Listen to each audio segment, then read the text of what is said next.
Hello, everyone, and welcome back to Nightmare Narratives. I can picture some of you already in bed, maybe some of you just getting home from work.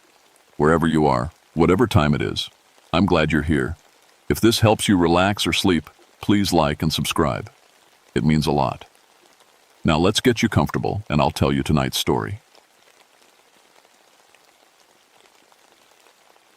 My name is Samuel Ridgway, but everyone calls me Sam. I've been a ranger in the Cherokee National Forest for 19 years now, and I thought I'd seen everything these Tennessee mountains could throw at me. Bears, wild boars, lost hikers, illegal hunters, you name it. But nothing in my training prepared me for what happened in Moonshine Hollow last spring. I specialize in cultural resources and historical preservation, which means I spend a lot of time dealing with old sites and forgotten places scattered through the forest. It's work I love because these mountains are in my blood. My family's been here since before Tennessee was even a state. We were among the first settlers to push into these hills, and we stayed through everything. The Civil War, the Great Depression, even Prohibition. That last part is important to this story. See, during the 1920s, my great-uncles Ezekiel, Moses, and Caleb Ridgway ran one of the biggest moonshine operations in East Tennessee. They had a still hidden deep in a hollow that doesn't appear on any modern maps, a place so remote that even experienced hikers get turned around trying to find it. The locals called it Moonshine Hollow, and for good reason. The operation ended badly in 1929. Federal agents raided the hollow during a thunderstorm, and all three of my great-uncles died in the gunfight that followed. My grandmother used to tell stories about that night, how you could hear the shooting echo through the mountains for hours. How the agents found bodies but never found all the silver dollars the brothers had hidden in the caves. She said Ezekiel cursed those federal men with his dying breath, swearing that any government agent who ever set foot in that hollow again would pay in blood. I always figured those were just mountain stories, the kind of tales that grow taller with each telling. Vengeful spirits and family curses. That was superstition, not something a rational man with a college degree and 19 years of forest service needed to worry about. That was before May of 1975. The call came in on a Tuesday morning while I was cataloging Cherokee pottery shards from a site near Tellico Plains. Special Agent Frank Morrison from the Bureau of Alcohol, Tobacco, and Firearms was on the line, and he sounded excited. Ranger Ridgway, we need your expertise. We've discovered a moonshine operation in your sector, but it's in a location that's not on our maps. The informant says it's in something called Moonshine Hollow. You familiar with that area? My coffee cup stopped halfway to my mouth. Did you say Moonshine Hollow? That's right. Supposed to be a big operation. Multiple stills, maybe 1,000 gallons of white lightning ready to move. Problem is, we can't find the access trail. The informant was too scared to guide us in, kept talking about family ghosts and old curses. You know how these mountain folk can be about their superstitions. I knew exactly how mountain folk could be, because I was one of them. And I knew Moonshine Hollow because I'd been there exactly once when I was 12 years old, and my grandfather decided I was old enough to hear the real family history. He'd taken me to the ruins of the old still, shown me the bullet holes in the trees, the rusty remnants of copper tubing scattered through the undergrowth. I can find it, I told Morrison. When do you want to go in? Tomorrow morning, first light. We've got a team of 6 agents flying in from Atlanta. This needs to be handled quietly. No local law enforcement, no publicity. Just a clean sweep to shut down the operation and arrest whoever's running it. After I hung up, I sat staring at the pottery shards on my desk, my mind racing. Someone was running shine out of the old family hollow. Part of me was curious to see who had the guts, or the ignorance, to set up shop in a place with that kind of history. But another part, the part that still remembered my grandmother's stories and the chill I'd felt standing among those ruins as a boy, was already dreading tomorrow's hike. I spent the afternoon pulling out old survey maps and planning the route. The trail to Moonshine Hollow isn't marked on any official Forest Service maps because it was deliberately hidden. The path winds through some of the roughest terrain in the Cherokee National Forest, following deer tracks and old logging roads that peter out after a few hundred yards. It's the kind of place you can only find if you know exactly where you're going, or if someone in your family showed you the way. That evening I called my cousin Bobby, who still lives in the family homestead about 10 miles from the forest boundary. Bobby, You heard anything about someone running shine in the old hollow? There was a long pause on the other end of the line. Sam, you know better than to ask me questions like that over the phone. This is official business, Bobby. The feds are going in tomorrow, and I'm guiding them. I just want to know what we're walking into. Another pause. I heard rumors. Distant cousins from over in North Carolina, maybe. Boys who don't know the first thing about family history. They think that Hollow's just another patch of woods with a good water source. They don't know about Ezekiel and the others? Hell, Sam, half our own family don't remember that story anymore. These boys probably never heard the name Ridgeway in connection with that place. But mark my words, if they're really running shine where Uncle Ezekiel died, they're going to learn about family history real quick. I hung up feeling even more uneasy than before. As I got ready for bed, I found myself thinking about my grandmother's stories about Ezekiel's curse and the thunder that supposedly still echoes through the hollow on stormy nights. Superstition, I told myself. Mountain folklore passed down through generations of people who lived hard lives and needed explanations for things they couldn't understand. But as I drifted off to sleep, I could have sworn I heard thunder in the distance, even though the weather forecast called for clear skies. The federal agents met me at the ranger station before sunrise. 6 men in tactical gear, loaded down with enough firepower to fight a small war. Agent Morrison was a thin, serious man in his 40s with the pale complexion of someone who spent more time in offices than outdoors. He introduced me to the team leader, Agent Collins, a burly, ex-military type who looked like he could bench press a pickup truck. "Ranger Ridgeway," Collins said, shaking my hand with a grip that could crack walnuts. "We appreciate your cooperation. How long to reach this hollow?" "About 3 hours if we move steady," I replied. "It's rough country, and the trail isn't maintained. You sure you want to go in heavy like this?" Collins gestured to his team's equipment.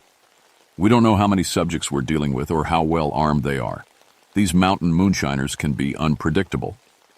I almost told him about the unpredictable things that had happened in that hollow 46 years ago, but decided against it. These men were professionals, and they wouldn't appreciate warnings based on family ghost stories. We set out as the first light filtered through the canopy. I led them up the main fire road for the first mile, then turned onto what looked like nothing more than a game trail winding through dense rhododendron thickets. The agents followed in single file, their equipment rattling softly with each step. The morning was unusually quiet. In 19 years of walking these woods, I'd never experienced such complete silence. No bird songs, no squirrel chatter, no buzz of insects. Even the wind seemed to have died away, leaving only the sound of our boots on the forest floor and the occasional crack of a branch. Agent Morrison, who was directly behind me, noticed it too. "Seems awfully quiet out here, Ridgeway. Animals probably smell something they don't like," said, though the silence was making me nervous. "Or maybe they sense the storm coming."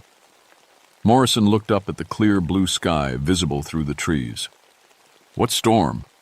"Weather Service said sunny and clear all week." I didn't have a good answer for that because I could smell rain in the air, the rich electric scent that comes before a thunderstorm. But the sky above us was cloudless, and there was no wind to bring in weather from elsewhere. We'd been hiking for about an hour when Agent Patterson, the youngest member of the team, called out from the rear of the column. "Hold up! Something's wrong with my radio!" We stopped while he fiddled with his equipment. The radio was emitting a low, steady static that sounded almost like whispering voices. Patterson adjusted the frequency, but the static persisted. "Probably atmospheric interference," Collins said. "These mountains can play hell with radio signals." But as we stood there, I noticed that all of their radios were making the same sound. The whispered static seemed to be coming from all directions at once, creating an echo effect that made the hair on the back of my neck stand up. "Let's keep moving," I said. "We're still 2 hours out." The trail grew steeper and more treacherous as we climbed higher into the mountains. Ancient oaks and hickories gave way to thick stands of pine and hemlock that blocked out most of the morning sun. The temperature dropped noticeably, and our breath began to mist in the suddenly cold air. "Hell of a climate change for 100 yards of elevation," Agent Thompson muttered, pulling his jacket tighter. That's when we heard the first gunshot. It came from somewhere ahead of us, a sharp crack that echoed off the surrounding ridges. Collins immediately raised his fist, signaling for the team to halt and take cover. The agents dropped behind trees and rocks, weapons drawn, scanning the foe. Rest ahead. We waited in tense silence for several minutes, but no more shots followed. The echo seemed to hang in the air longer than it should have, bouncing between the hills until it finally faded to nothing. "Could be our subjects," Collins whispered. "Maybe they heard us coming." I was about to agree when I realized something that made my blood run cold. The shot we'd heard was wrong, not the sharp report of a modern rifle, but the deeper boom of an old black powder weapon, the kind of gun that would have been used in 1929. "Agent Collins," I said quietly, "that wasn't a modern weapon." He looked at me like I was crazy. "What are you talking about?" Before I could explain, Patterson's voice crackled over the radio from his position about 50 yards behind us. "Jesus Christ, there's something moving in the trees." We turned to look back down the trail, but Patterson was hidden by the thick undergrowth. His voice came again, higher pitched and shaky. It looks like a man, but he's not. He's not solid. He's just standing there watching me." Collins keyed his radio. "Patterson, what's your exact position?" Static answered him, the same whispered static that had plagued our radios all morning. But now it was louder, more insistent, and underneath it I could swear I heard actual words. "Get out of my hollow." Agent Morrison grabbed my arm. "Ridgway, what kind of game are you playing here?" "This isn't a game," I said, and I meant it. The forest around us had taken on an otherworldly quality. The shadows seemed deeper than they should be, and the silence was so complete it felt like we were walking through a graveyard. "We need to keep moving." But as we prepared to continue up the trail, Agent Thompson called out from behind a large boulder, "Collins, you need to see this." We gathered around him as he pointed to the ground. There, pressed dipped. Up into the muddy earth was a line of footprints. They were clearly human, made by old-fashioned work boots, but they didn't follow the trail. Instead, they seemed to come from nowhere, cross the path at right angles, and disappear into the trees on the other side. "Could be one of the moonshiners," Collins suggested, but his voice lacked conviction. I knelt down to examine the prints more closely. They were fresh, so fresh that water was still seeping into the impressions from the muddy ground. But that was impossible, because we hadn't seen anyone else on the trail, and these prints crossed our path at a spot we'd walked past just minutes earlier. "Sir," Agent Baker said from his position about 20 yards ahead, "there's something else you need to see." He was pointing to a tree beside the trail, a massive white oak that had to be over a century old. Carved deep into the bark, as if done with a knife, were the words, "Ridgway Hollow. Keep out." The letters looked fresh, the wood inside still white and sticky with sap. But the carving style was old-fashioned, the kind of lettering you'd see on a gravestone from the 1920s. Agent Morrison turned to me with suspicion in his eyes. "Your family name's Ridgway. You want to explain this?" I stared at the carving, my heart hammering in my chest. "I've never been on this part of the trail before. I don't know who carved this or when." But even as I said it, I was lying. Because I recognized the handwriting. I'd seen it before on old family documents in my grandmother's cedar chest, letters and land deeds signed in that same distinctive style. It was Ezekiel Ridgway's hand. Collins checked his watch and looked around at his increasingly nervous team.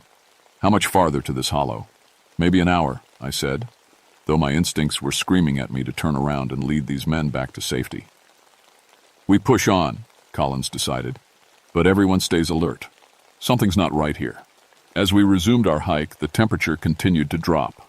Frost began forming on the leaves around us, even though it was mid-May, and the temperature at the ranger station had been nearly 70 degrees when we started. Our breath came in thick white clouds, and the agent's equipment began malfunctioning one by one. Flashlights dimmed despite fresh batteries. Compasses spun wildly without settling on any direction. And through it all, the whispered static on their radios grew louder and more distinct. By the time we reached the final ridge before Moonshine Hollow, we could all hear the words clearly. No. Government. Men. In. My hollow. The voice was deep, gravelly, and filled with a rage that seemed to seep into our bones. It was the voice of a man who had died angry and stayed that way for 46 years. It was the voice of my great-uncle Ezekiel. The descent into Moonshine Hollow was like walking into another world. As we crested the ridge and looked down into the hidden valley, the modern world seemed to fall away behind us. The hollow was exactly as I remembered from my childhood visit. A natural bowl carved into the mountainside, surrounded by steep ridges covered in old-growth forest. A clear stream wound through the bottom, fed by several natural springs that bubbled up from underground. But now there were signs of recent activity. Smoke drifted up from several locations, and I could see the gleam of copper tubing snaking between the trees. Someone had indeed rebuilt the moonshine operation, and from the looks of it, they were doing serious business. There, Agent Collins pointed to a collection of crude buildings near the stream. That's got to be the main operation. Through my binoculars, I could see at least 3 large stills and what looked like a warehouse building for storing the finished product. Several men were moving around the site, tending to fires and checking equipment. From this distance, they looked like any other illegal distillers, mountain men, making a living the only way they knew how. But as we watched, one of the men suddenly stopped what he was doing and looked directly up at our position on the ridge. Even though we were over half a mile away and well concealed in the tree line, he seemed to see us clearly. He turned and shouted something to his companions, and they all began running toward the buildings. "Damn it," Collins muttered. "They've made us. We go in fast and hard. Ridgway, what's the best approach?" I studied the terrain below us, mapping out a route in my mind. There's an old logging road that curves around the western side. We can use it to get within 100 yards without being seen. But even as I said it, I was thinking about something else. The man who had spotted us. There was something familiar about the way he moved, the set of his shoulders. It reminded me of someone, though I couldn't place who. We began our descent using a combination of deer paths and old logging cuts. The temperature continued to drop as we went lower, which made no sense geographically. Valleys are usually warmer than ridges, but Moonshine Hollow felt like it was trapped in permanent winter. Agent Patterson, who had been jumpy since his radio encounter earlier, suddenly grabbed my arm. "Ridgway, look at that tree."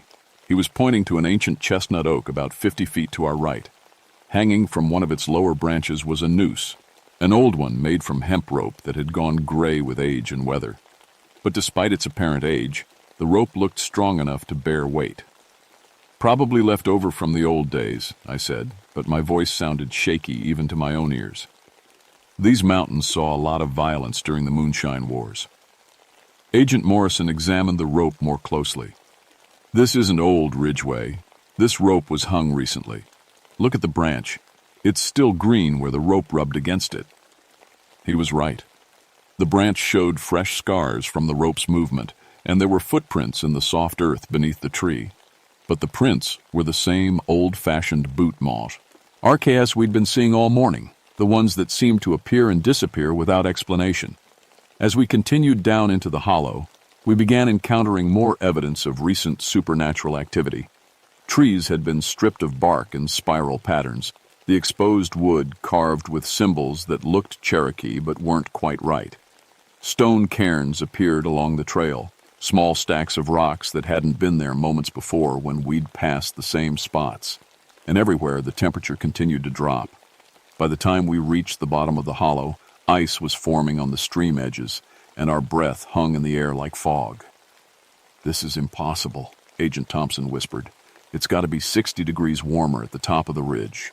But Agent Collins wasn't interested in impossible weather. He was focused on the moonshine operation ahead of us. Through the trees, we could see the distillers moving frantically around their equipment, loading jars into wooden crates and hauling them toward what looked like a cave entrance. "They're destroying evidence," Collins said. "We move now." He signaled for his team to spread out in a standard assault formation. But as the agents began to move toward their positions, the forest around us exploded into chaos. It started with gunfire, not from the moonshiners ahead of us, but from the woods on all sides. The sharp crack of rifles and the deeper boom of shotguns echoed off the surrounding ridges. creating a rolling thunder of weapons fire that seemed to come from everywhere at once. The agents immediately took cover, scanning the tree line for muzzle flashes. But there were no flashes, no powder smoke, no indication of where the shots were coming from. The gunfire was all around us, yet we could see no shooters. "Contact front!" Agent Baker yelled, pointing toward the moonshine operation. But the distillers weren't hooting at us. They were running in terror, dropping their loads and sprinting toward the cave entrance. Some of them were screaming, and their screams weren't directed at us. They were looking up at the ridge lines, at something we couldn't see. That's when Agent Patterson started shooting. "There!" he shouted, firing his rifle at a stand of pine trees about 100 yards to our right. "I can see them! They're everywhere!" The other agents turned to look, but there was nothing there, just trees and shadows and the morning mist that had suddenly rolled into the hollow despite the clear sky above. "Patterson, cease fire!" Collins ordered. "What are you shooting at?" "The men in gray. They're coming down from the ridge." Patterson kept firing until his magazine was empty, then fumbled for a fresh one with shaking hands. "Don't you see them? Confederate uniforms, old rifles. They're everywhere." I grabbed Patterson's arm before he could reload. His eyes were wild, unfocused, like he was seeing something that existed 46 years in the past. "There's nobody there," I told him firmly. "You're seeing things that aren't real." But even as I said it, I began to hear what Patterson was hearing, the sound of marching feet, the jingle of equipment, the ghostly commands of officers long dead. The hollow was filling with the sounds of a battle that had ended decades ago. Agent Morrison suddenly doubled over, clutching his stomach. "Something's wrong," he gasped. "I feel like I've been shot." He pulled up his shirt, and we all stared in shock. There was no wound, no blood, but his skin showed a dark bruise spreading across his abdomen in the exact shape of a bullet hole. "That's impossible," Collins said, but his voice lacked conviction. Morrison collapsed to his knees, his face pale and sweaty. "I can feel it," he whispered. "I can feel the bullet moving around inside me." Agent Thompson backed away from Morrison in terror. "This isn't happening. This can't be happening." But it was happening, and it was getting worse. The phantom gunfire grew louder and intense, and the agents began reacting as if they were taking casualties. Agent Baker suddenly cried out and grabbed his shoulder, his hand coming away red despite the fact that there was no visible wound. Agent Collins stumbled backward, his leg apparently hit by an invisible projectile. Only Patterson and I seemed to be unaffected by whatever force was attacking the others.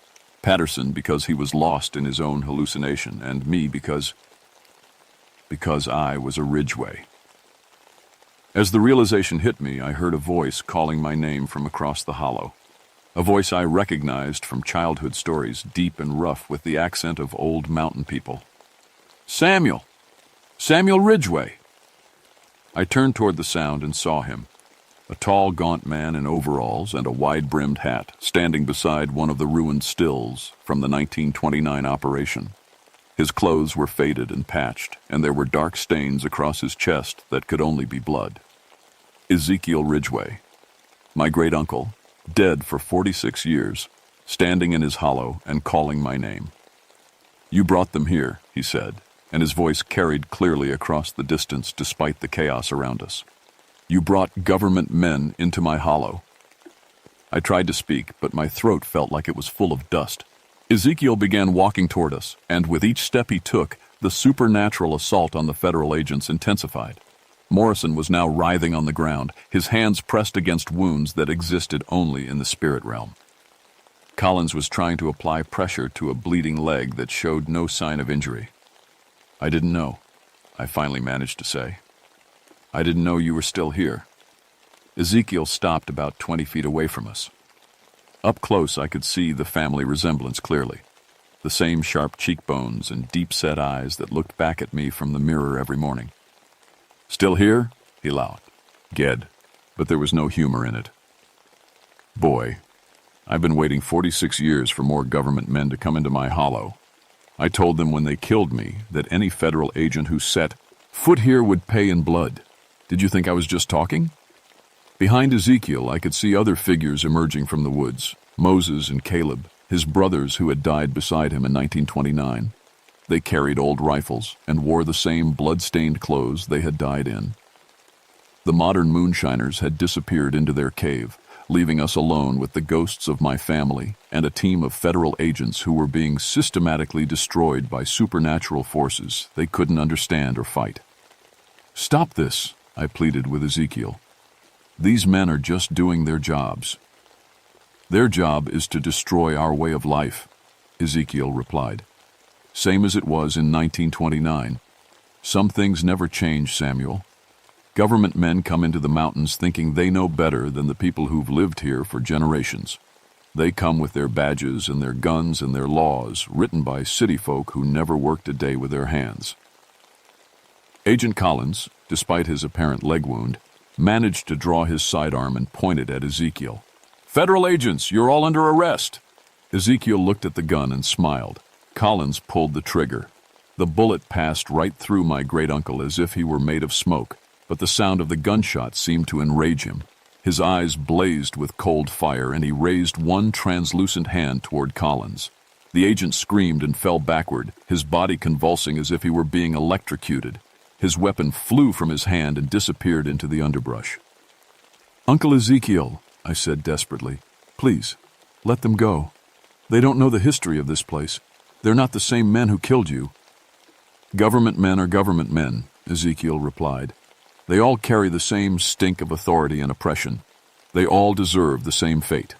Around us, the surviving agents were being picked off one by invisible forces. Some were struck by phantom bullets. Others seemed to be strangled by unseen hands.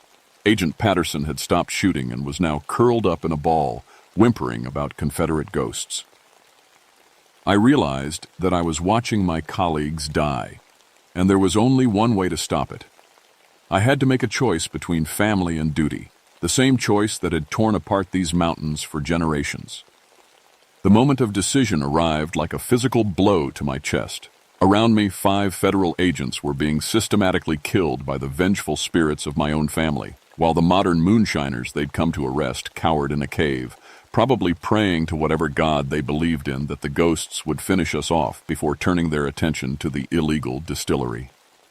Agent Morrison lay still now, his eyes staring sightlessly at the gray sky above. Agent Baker was trying to crawl toward the trees, leaving a trail of blood that existed in some realm between the living and the dead. Collins was still alive, but barely conscious, his breathing shallow and labored. Only Patterson and Thompson remained fully functional, and Patterson was lost in his own supernatural nightmare, firing an empty weapon at enemies that had died in 1929. "Uncle Ezekiel," I said, stepping forward despite every instinct screaming at me to run. "I need to understand something." The ghost of my great-uncle turned his attention to me, and I felt the full weight of his rage. It was like standing in front of a blast furnace, but instead of heat, waves of pure hatred washed over me. "What's to understand, boy? These are federal men, same as the ones who murdered me and my brothers. They came into our hollow with badges and guns, thinking their authority meant something here. Well, authority don't mean nothing to a dead man." "But they're not the same men," I insisted. "The agents who killed you in 1929 are DEE themselves by now. These are just men doing their jobs, trying to enforce laws that most people agree with." Ezekiel's laugh was like wind through a graveyard. "Laws made by politicians who never set foot in these mountains. Laws that say we can't make corn liquor on our own land with our own corn, can't live the way our grandfathers lived. You think anything's changed since 1929, Samuel? Government's still government, no matter what year it is." I looked around the hollow, seeing it through his eyes for the first time. This place had been in our family for over a century.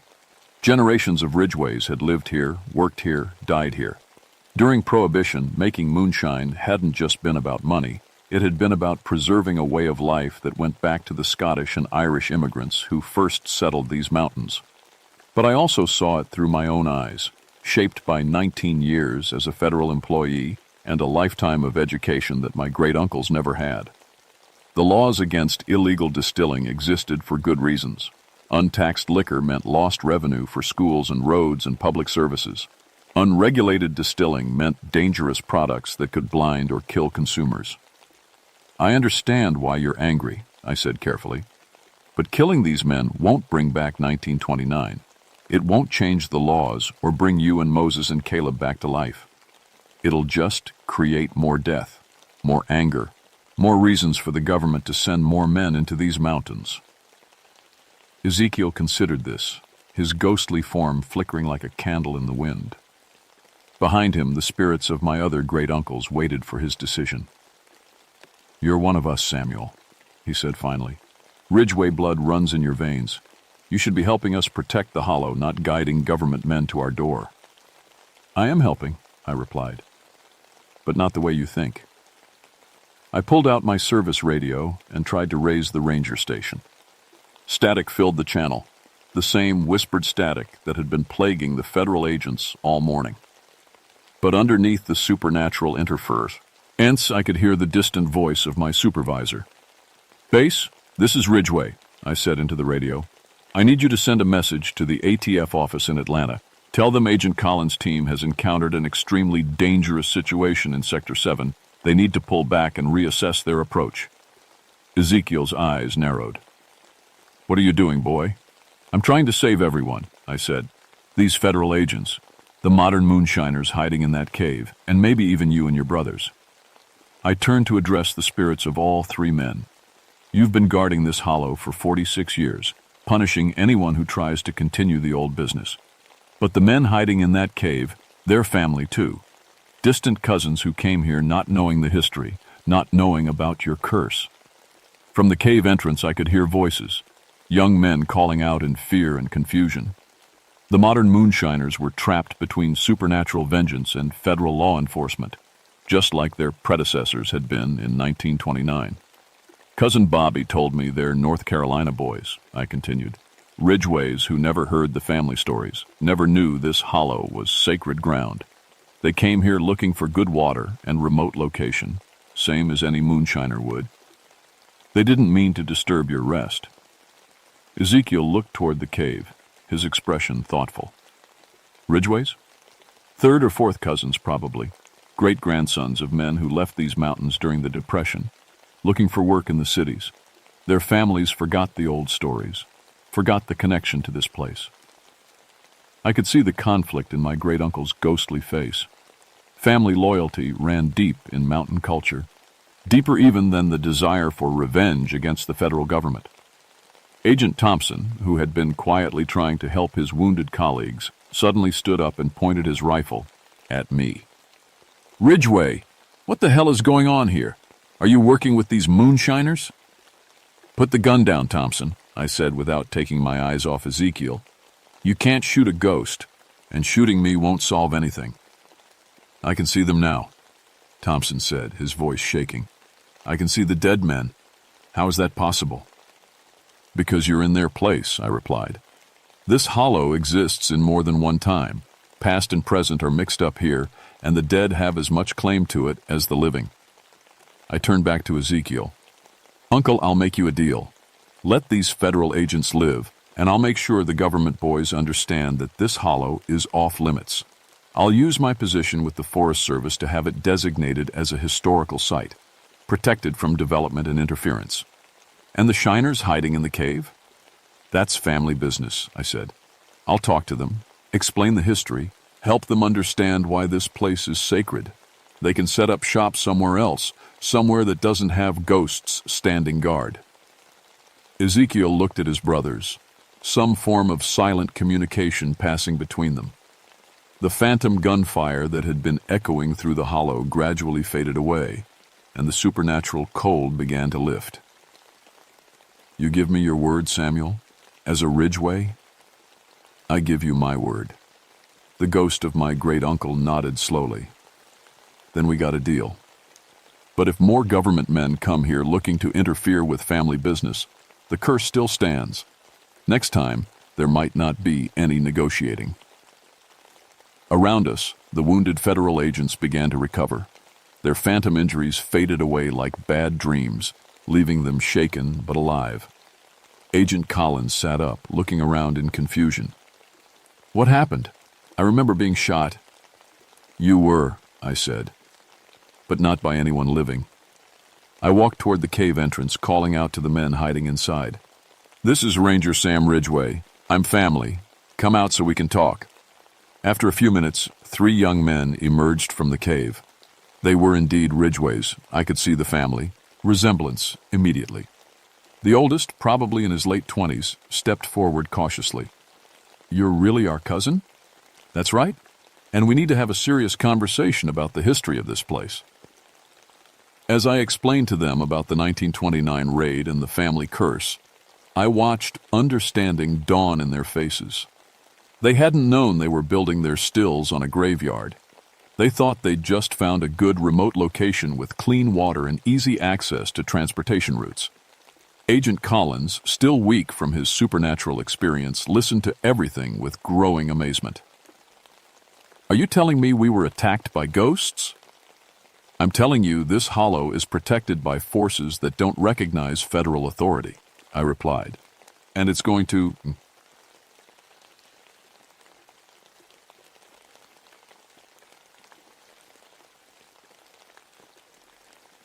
My name is Robert Caldwell, but everyone calls me Bobby. I've been a park ranger for 22 years now, working the Jefferson National Forest in Virginia. Most folks think it's a quiet job, just hiking trails and helping lost campers. They're wrong. I'm 48 years old and my body shows every year of it. Lost my right leg below the knee in Vietnam back in '71. The fake leg works fine, but it clicks when I walk. 22 years ago, that clicking saved my life on Screaming Ridge. Let me tell you how. Screaming Ridge got its name from a Civil War battle fought there in 1863. Confederate soldiers made their last stand on that rocky outcrop, 3,800 feet above sea level. Local stories say you can still hear their screams when the wind hits the rocks just right. I always figured it was just wind through the caves. The ridge sits 25 miles from the nearest town. No cell phone towers reach up there. When you're on Screaming Ridge, you're truly alone. The forest there is old, massive oak and pine trees that were saplings when those soldiers died. Rocky outcrops jut up like broken teeth. Hidden cave systems tunnel through the mountain. The whole place acts like a natural sound chamber. A whisper can echo for miles. I have a PhD in wildlife biology, which makes me the go-to guy when something strange shows up in the forest. In 22 years, I'd seen bears, mountain lions, even a few wolves that wandered down from Canada. I thought I'd seen everything. That changed on August 15, 1983. The call came in at 6 a.m. from Colonel Henderson at Fort Bragg. Military units were running training exercises on federal land near Screaming Ridge. Standard stuff, night maneuvers, survival training. Nothing that should have caused problems. Ranger Caldwell, the colonel said, his voice tight. We have a situation. I poured coffee and waited. Military guys always made things sound bigger than they were. Our boys reported being stalked by an unknown large primate during last night's exercise. Sergeant Mills is a 20-year veteran. He doesn't spook easy. Says this thing was 9 feet tall, walking on 2 legs and smart enough to stay just outside their night vision range. I nearly choked on my coffee. Colonel, we don't have primates that large in Virginia. Biggest thing up there is black bear, and they don't walk upright for more than a few seconds. That's why I'm calling you, Ranger. My men found footprints. 20 inches long, 5 toes. Definitely not a bear. 20 inches. That made my skin crawl. A big man's boot is maybe 12 inches. This was something else entirely. I'll head up there this morning, I said. Where exactly were your boys when this happened? Grid reference 347.891, about 2 miles south of the ridge proper. There's a natural clearing there. My men were using it as a staging area. I knew that clearing. It was one of my favorite spots. Peaceful, surrounded by old-growth forest. If something was lurking there, it had picked the perfect hunting ground. After hanging up, I gathered my gear. Camera, measuring tape, plaster for casting prints. My service pistol, a .45 that had never been fired outside the range. I strapped on my hiking pack and headed for my truck. The drive up to Screaming Ridge takes 2 hours on winding mountain roads. I'd made this trip thousands of times, but that morning felt different. The forest seemed too quiet. No bird songs, no squirrel chatter. Even the insects had gone silent. I parked at the trailhead and checked my equipment one more time. The .45 felt heavier than usual on my hip. I'd carried weapons in Vietnam, but this was different. In the war, you knew who the enemy was. Here, I was walking blind into something I didn't understand. The trail to the clearing is steep, but well mapped. Intained. My artificial leg clicked with each step, a rhythmic metallic tap that echoed through the trees. Usually I hated that sound. It reminded me of what I'd lost in the war. That day, it would prove to be the most important sound of my life. As I climbed higher, the temperature dropped. Even in August, Screaming Ridge stays cool. The thick canopy blocks most sunlight, creating a permanent twilight on the forest floor. Moss grows on everything. The air smells of pine needles and damp earth. I reached the clearing around 10 a.m. The military had left obvious signs of their presence. Boot prints, cigarette butts, disturbed vegetation where they'd set up equipment. But there was something else. Something that made my ranger instincts scream danger.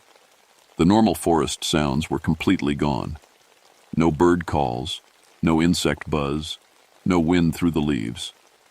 The only sound was my own breathing and the click of my prosthetic leg. That's when I saw the first footprint. The print was pressed deep into soft mud near a small stream, 20 inches long, just like the colonel said, 5 toes clearly defined. But it wasn't the size that made my hands shake as I set up my camera. It was the depth.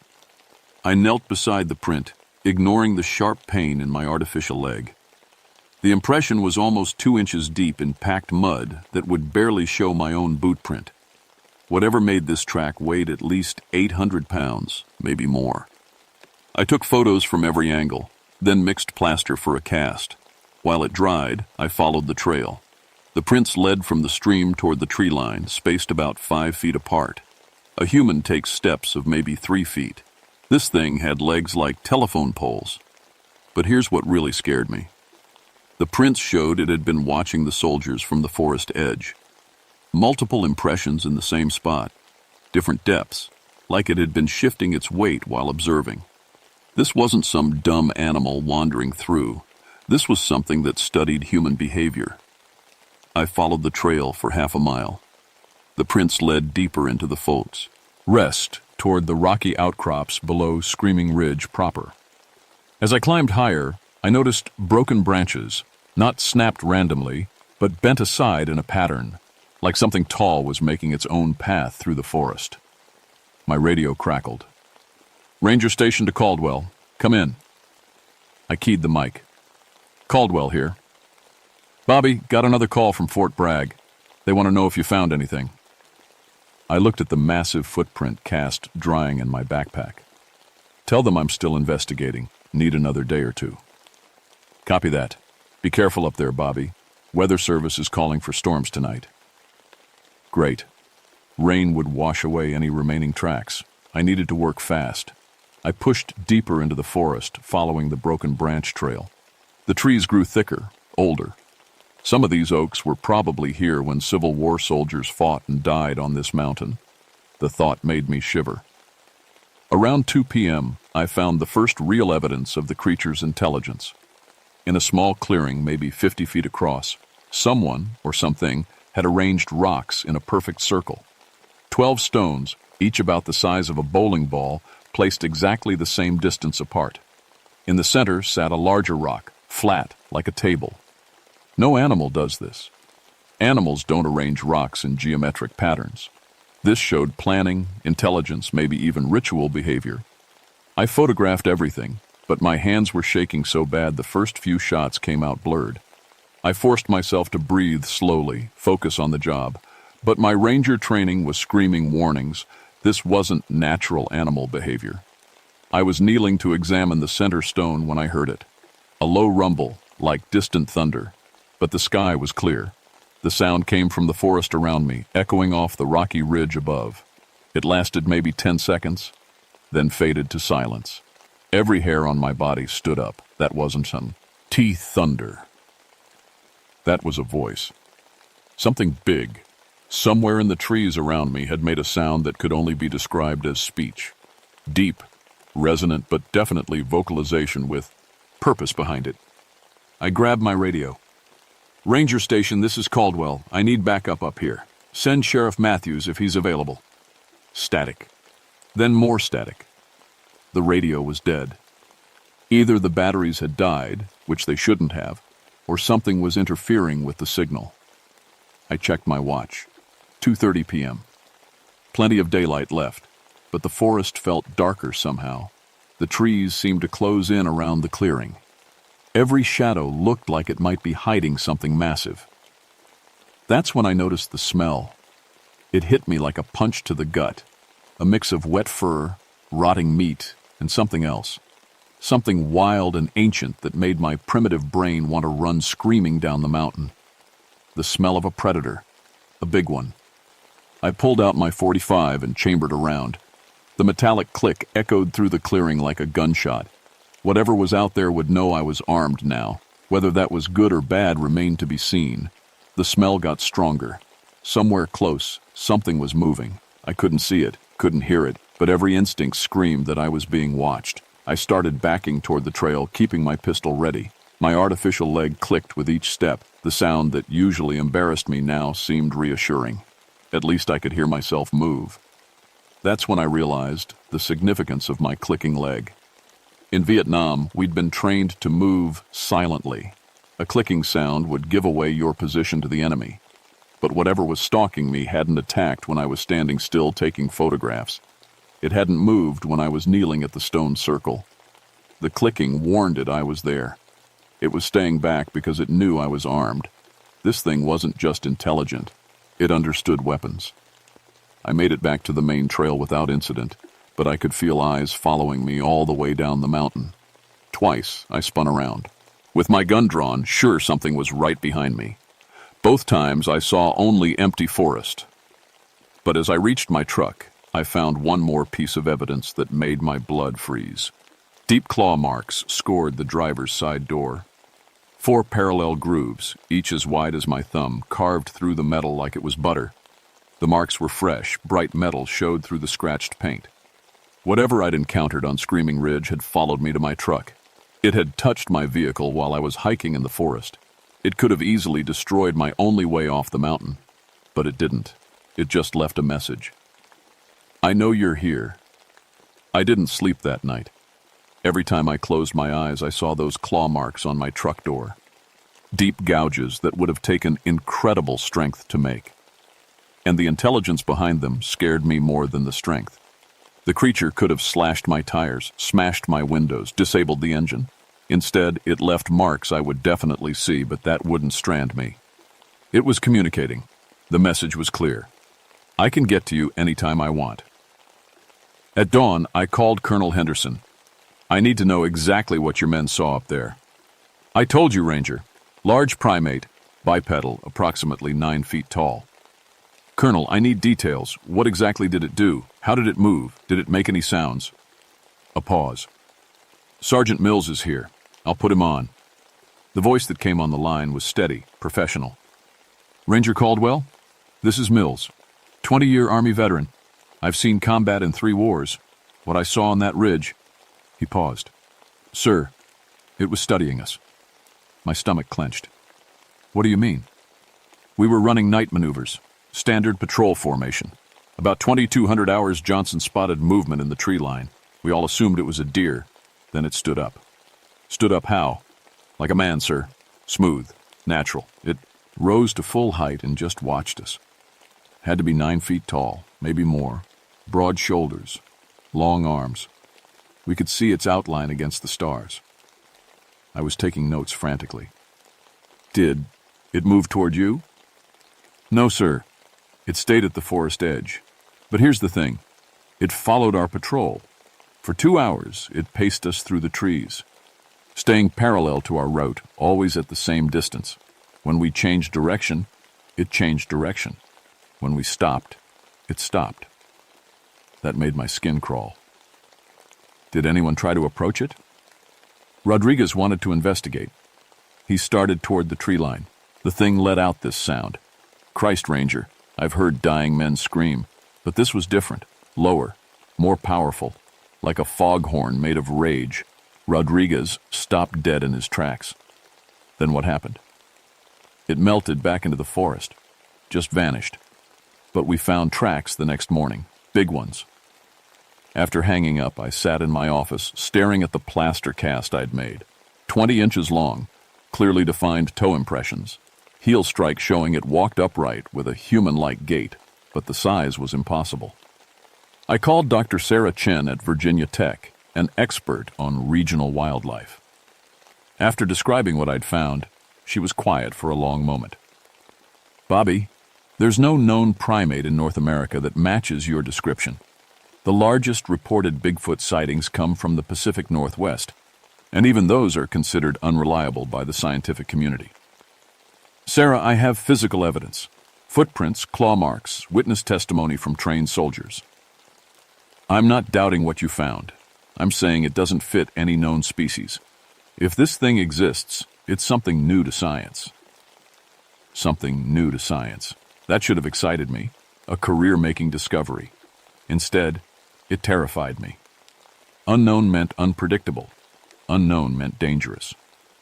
I drove back up Screaming Ridge that afternoon, this time carrying a shotgun loaded with deer slugs. The .45 had felt inadequate after seeing those claw marks. If I was going to face this thing, I would anted stopping power. The forest was still too quiet.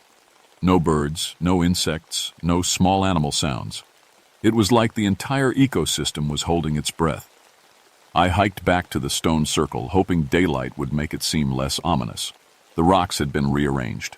Where yesterday there had been 12 stones in a perfect circle, now there were 13. The extra stone sat directly opposite the entrance to the clearing, like a sentinel watching anyone who approached. My hands shook as I photographed the new arrangement. The creature had returned after I left. It had modified its construction. This wasn't random animal behavior. This was intentional communication. I was studying the new stone when I heard branches breaking in the forest around me. Not the random snap of falling deadwood, rhythmic breaking, like something large moving through dense undergrowth. The sounds came from multiple directions, north, east, south. Whatever was out there was circling me. I raised the shotgun and slowly turned in a complete circle. The breaking sounds stopped. Silence filled the clearing like a held breath. Then I saw it. Just at the edge of the tree line, maybe 60 feet away, a shadow that was too tall, too broad to be natural. It stood motionless among the pine trees, but the outline was wrong. Too big, too human-shaped for any animal I knew. I blinked, trying to focus.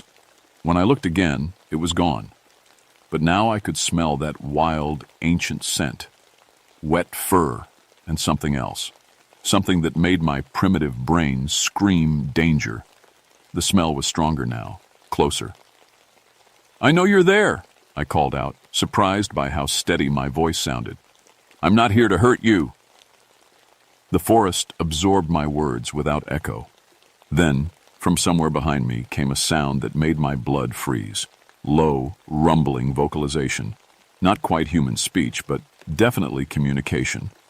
The sound had syllables, rhythm, intention behind it. It was trying to talk to me. I spun around, shotgun ready. Nothing. Empty forest. The sound came again, this time from my left. Closer. Could feel the bass notes vibrating in my chest. Whatever was making that sound had vocal cords the size of tree trunks. "What do you want?" I shouted. The response was immediate. A roar that shook leaves from the trees and sent echoes bouncing off the rocky ridge above. But within that roar, I heard something that stopped my heart cold. Pain, loneliness, and something that sounded almost like words. I stood frozen in that clearing, finger on the shotgun trigger, while something massive and intelligent circled me through the trees. It could have attacked at any moment, could have killed me before I could raise my weapon. But it didn't. It was trying to communicate. The realization hit me like lightning. This wasn't a mindless beast. This was someone trapped in a monster's body trying to tell me something important. I lowered the shotgun. "I'm listening." I said quietly. The forest went dead silent. Then, from directly behind me, came the unmistakable sound of breathing. Slow, deep, rhythmic. Something massive was standing less than 10 feet away. I turned around very slowly. Golden eyes met mine from the shadows between two massive pine trees. They were intelligent eyes, sad eyes, human eyes in an impossible face.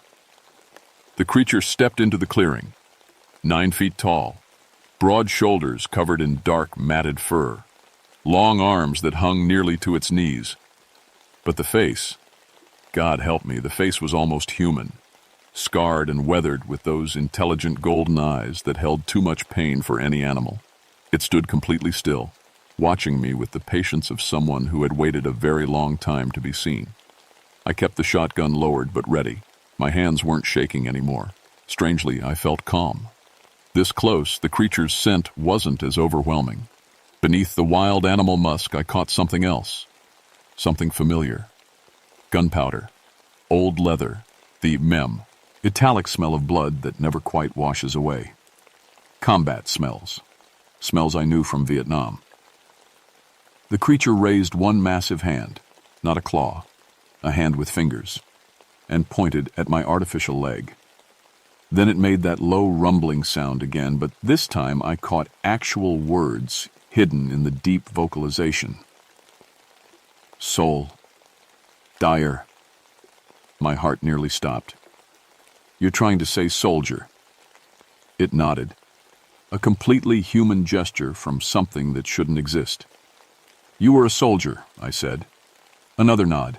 Then it pointed at itself and made more sounds. Deeper, more guttural, but I could make out syllables. Job.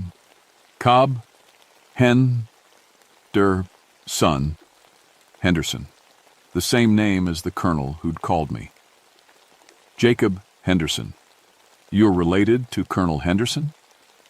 The creature's eyes filled with something that might have been tears. It nodded again, then turned and started walking toward the rocky outcrops that led up to Screaming Ridge proper. It looked back at me and made a clear gesture. Follow.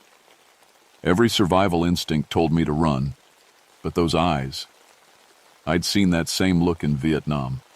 Men who'd seen too much, carried too much pain, but still had something important to say. I followed.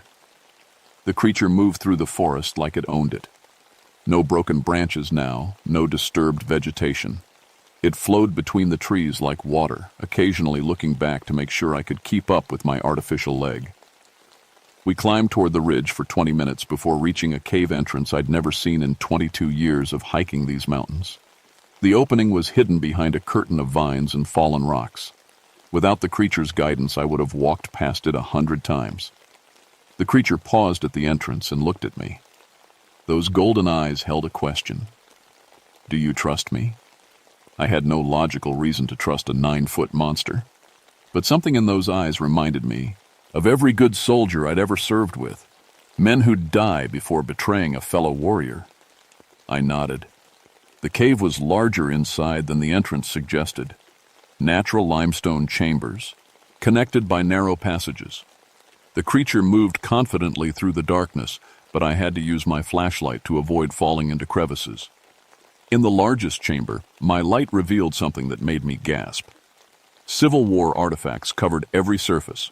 Rifles, ammunition, uniforms, medical supplies. But not scattered randomly, arranged carefully, respectfully, like a museum display or a shrine.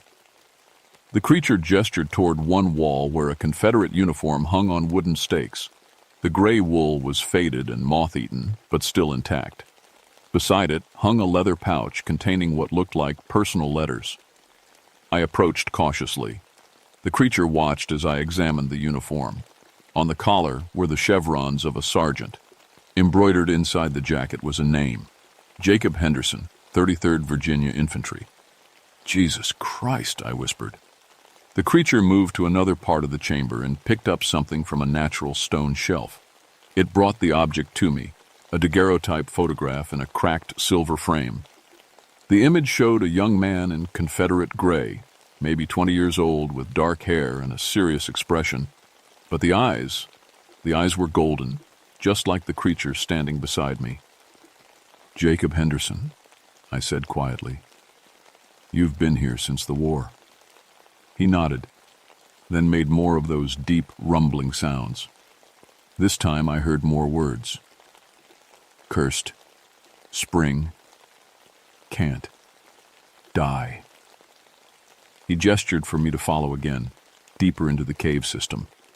We walked for what felt like miles through passages that angled steadily downward. The air grew warmer, humid. I could hear water flowing somewhere ahead. Finally, we emerged into a vast underground cavern. My flashlight beam disappeared into darkness above, but I could hear water dripping from stalactites. In the center of the cavern, a natural spring bubbled up from deep in the earth, the Wattis. Air glowed with a faint phosphorescence that hurt to look at directly. Jacob pointed at the spring and made more sounds.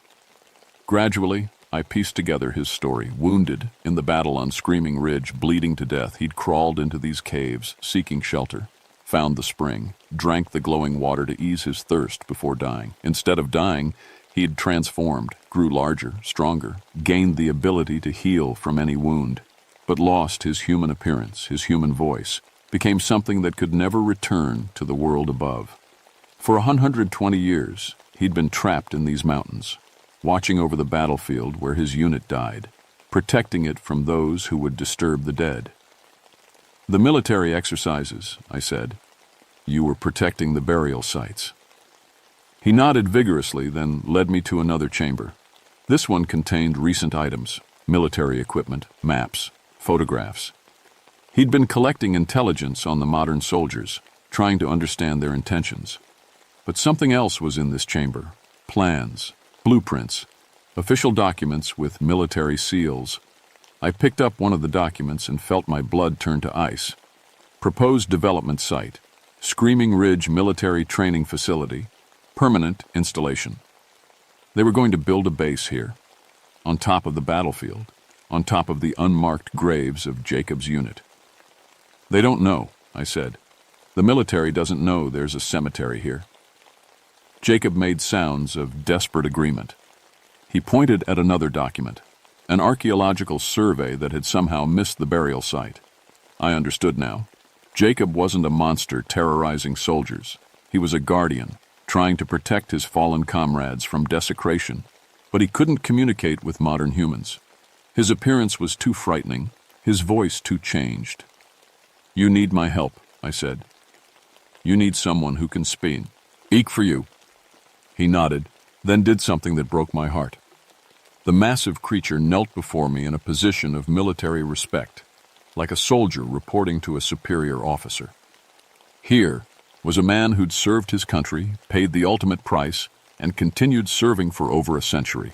Alone, misunderstood, unable to rest until his duty was complete. I knelt beside him, ignoring the pain in my artificial leg. "Sergeant Henderson," I said formally, "I'll help you complete your mission." For the first time since I'd met him, Jacob Henderson smiled. It was a terrible sight on that transformed face, but it was completely human. Getting the military to listen took 3 days and all my credibility as a ranger. Colonel Henderson, Jacob's great-great-great-nephew, as it turned out, finally agreed to meet me at the cave entrance. I didn't bring Jacob out immediately. Instead, I showed the colonel the artifacts in the cave, the uniform with his ancestor's name, the letters home that were never sent, the daguerreotype that showed the family resemblance across 5 generations. "My God," Colonel Henderson whispered, holding a letter written in Jacob's young hand. "We've been looking for him since 1863. He was listed as missing in action."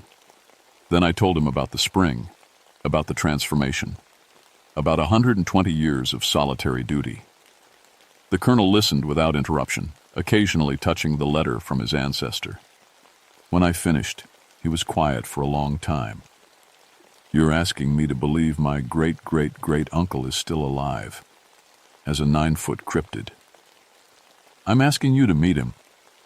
Jacob emerged from the deeper caves like a shadow. The colonel's hand moved instinctively to his sidearm, then stopped. Even through the shock of seeing something impossible, he recognized the military bearing, the respectful way Jacob approached and waited for permission to speak. "Sergeant Henderson reporting for duty, sir," I said, translating Jacob's rumbling words. Colonel Henderson stared at those golden eyes that matched the daguerreotype exactly. Slowly he straightened and returned the salute. "At ease, Sergeant." What followed was the strangest military briefing in history. Jacob led us through the cave system to where his unit was buried. 23 unmarked graves in a hidden chamber, each marked with personal effects. Men who died fighting for what they believed in, forgotten by history but remembered by one faithful guardian. The colonel used my radio to call off the construction project immediately. Within a week, the military quietly redesignated Screaming Ridge as a protected historical site. The official story mentioned newly discovered Civil War artifacts of significant archaeological importance. Jacob was given what he'd waited 120 years to receive: official recognition of his unit's sacrifice and a promise that their rest would never be disturbed. But he wasn't done serving. The spring that had transformed him was more than just a curse, it was a responsibility. Other creatures had drunk from it over the decades: bears, deer, smaller animals that had become something else. Jacob had been protecting the mountains not just from grave robbers, but from the spread of whatever force dwelled in that glowing water. "You can't leave," I realized during our final conversation in the caves. He shook his massive head. His duty wasn't just to the dead, it was to the living, to make sure the spring's power never escaped these mountains. I visit him regularly now. Officially, I'm conducting ongoing archaeological research on Screaming Ridge. Unofficially, I'm checking on an old soldier who's been alone too long.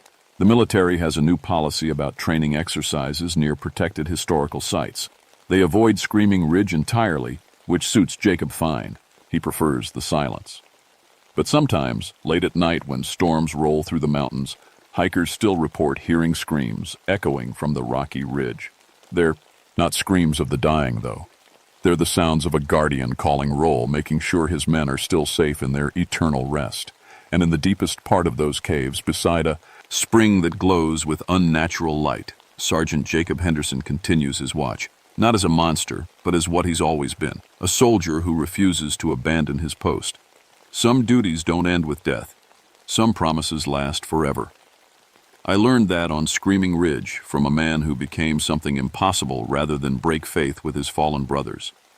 My name is Robert Caldwell, and I'm the only person alive who knows the truth about the Screaming Ridge beast.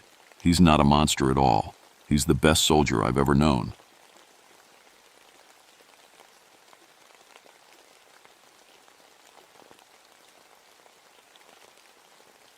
My name is Bill Hawthorne, and I've been a park ranger for 25 years. I've seen bears attack campers, watched lightning split trees in half, and pulled more lost hikers out of the woods than I can count.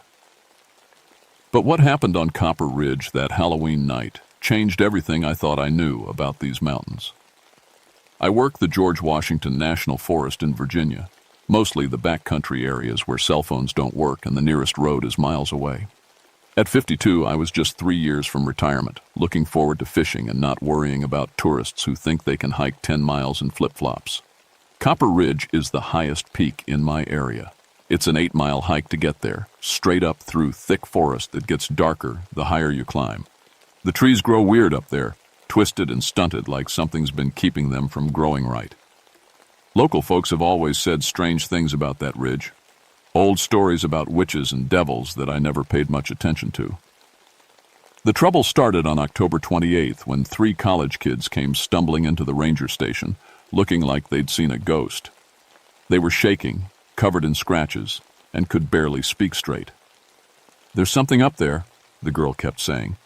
Her name was Sarah, and she had these wide, scared eyes that reminded me of a deer caught in headlights. Something with wings, huge wings. Her boyfriend Jake nodded fast. It was following us. We could hear it in the trees, but when we looked up, all we saw were these red eyes looking down at us. The third kid, Tommy, just sat there rocking back and forth. When I asked him what he saw, he whispered, "It looked like a person, but wrong, all wrong." I wrote up their report, thinking it was probably just an owl, or maybe a big bird that spooked them in the dark. Mountain shadows can play tricks on people, especially city kids who aren't used to how quiet and dark the woods get at night. But then my radio started acting up. Every time I tried to call the main office, all I got was static. My GPS kept spinning, couldn't lock onto any satellites. Even my flashlight would flicker and die, then work fine an hour later. The next morning, I found deep scratches in the bark of an oak tree right outside the station. 4 parallel marks like claws, but they started 20 feet up the trunk. No bear or wildcat could reach that high, and the marks were too big anyway. Each scratch was as long as my hand and cut deep into the wood. That's when Mrs. Henderson from town showed up. She was maybe 80, with white hair and sharp blue eyes that seemed to see right through you. Her family had lived in these mountains for 6 generations. "You found the marks, didn't you?" she said, not even waiting for me to answer. "Up high in the trees where nothing normal could reach." I nodded, wondering how she knew. "It's waking up," she said, looking toward Copper Ridge. "Every few years when Halloween gets close, people see it. The mountain devil. Most folks think it's just stories, but my grandmother knew better. She saw it once back in 1962. Mrs. Henderson told me about Margaret Thornfield, a woman accused of witchcraft in 1692. They dragged her up to Copper Ridge and burned her alive, right there on the summit where those old stone circles still sit. As she died, she cursed the mountain and the men who killed her. "She called something up from the dark places," Mrs. Henderson said. "Something that's been waiting all these years. It gets stronger every Halloween, and it remembers everything. Every injustice, every wrong that was done." I thanked her for the story, but inside I was thinking like a ranger. There had to be a logical explanation. Maybe a large bird blown off course by the storm systems we'd been having. Maybe the electromagnetic interference was from solar flares. I'd heard about that causing GPS problems. But that night, alone in the station, couldn't stop thinking about those scratch marks, about the way the college kids had looked, about how my equipment kept failing every time I pointed it toward Copper Ridge. I made my decision. Halloween was 2 days away. If there was something dangerous on that mountain, some kind of wild animal or unstable person, I needed to find it before more hikers got hurt. Budget cuts meant I'd be going alone, but I'd done solo patrols hundreds of times. I packed my gear: water, food, first aid kit, emergency radio, backup batteries for everything, my service pistol, though I'd never had to use it on anything bigger than a sick raccoon, rope, flares, and my grandfather's old compass, the only thing that seemed to work properly around here anymore. Looking back, I should have paid more attention to Mrs. Henderson's warning. Should have wondered why she looked so scared when she talked about Halloween night. Should have asked what happened to her grandmother after she saw the mountain devil in 1962. But I was a ranger.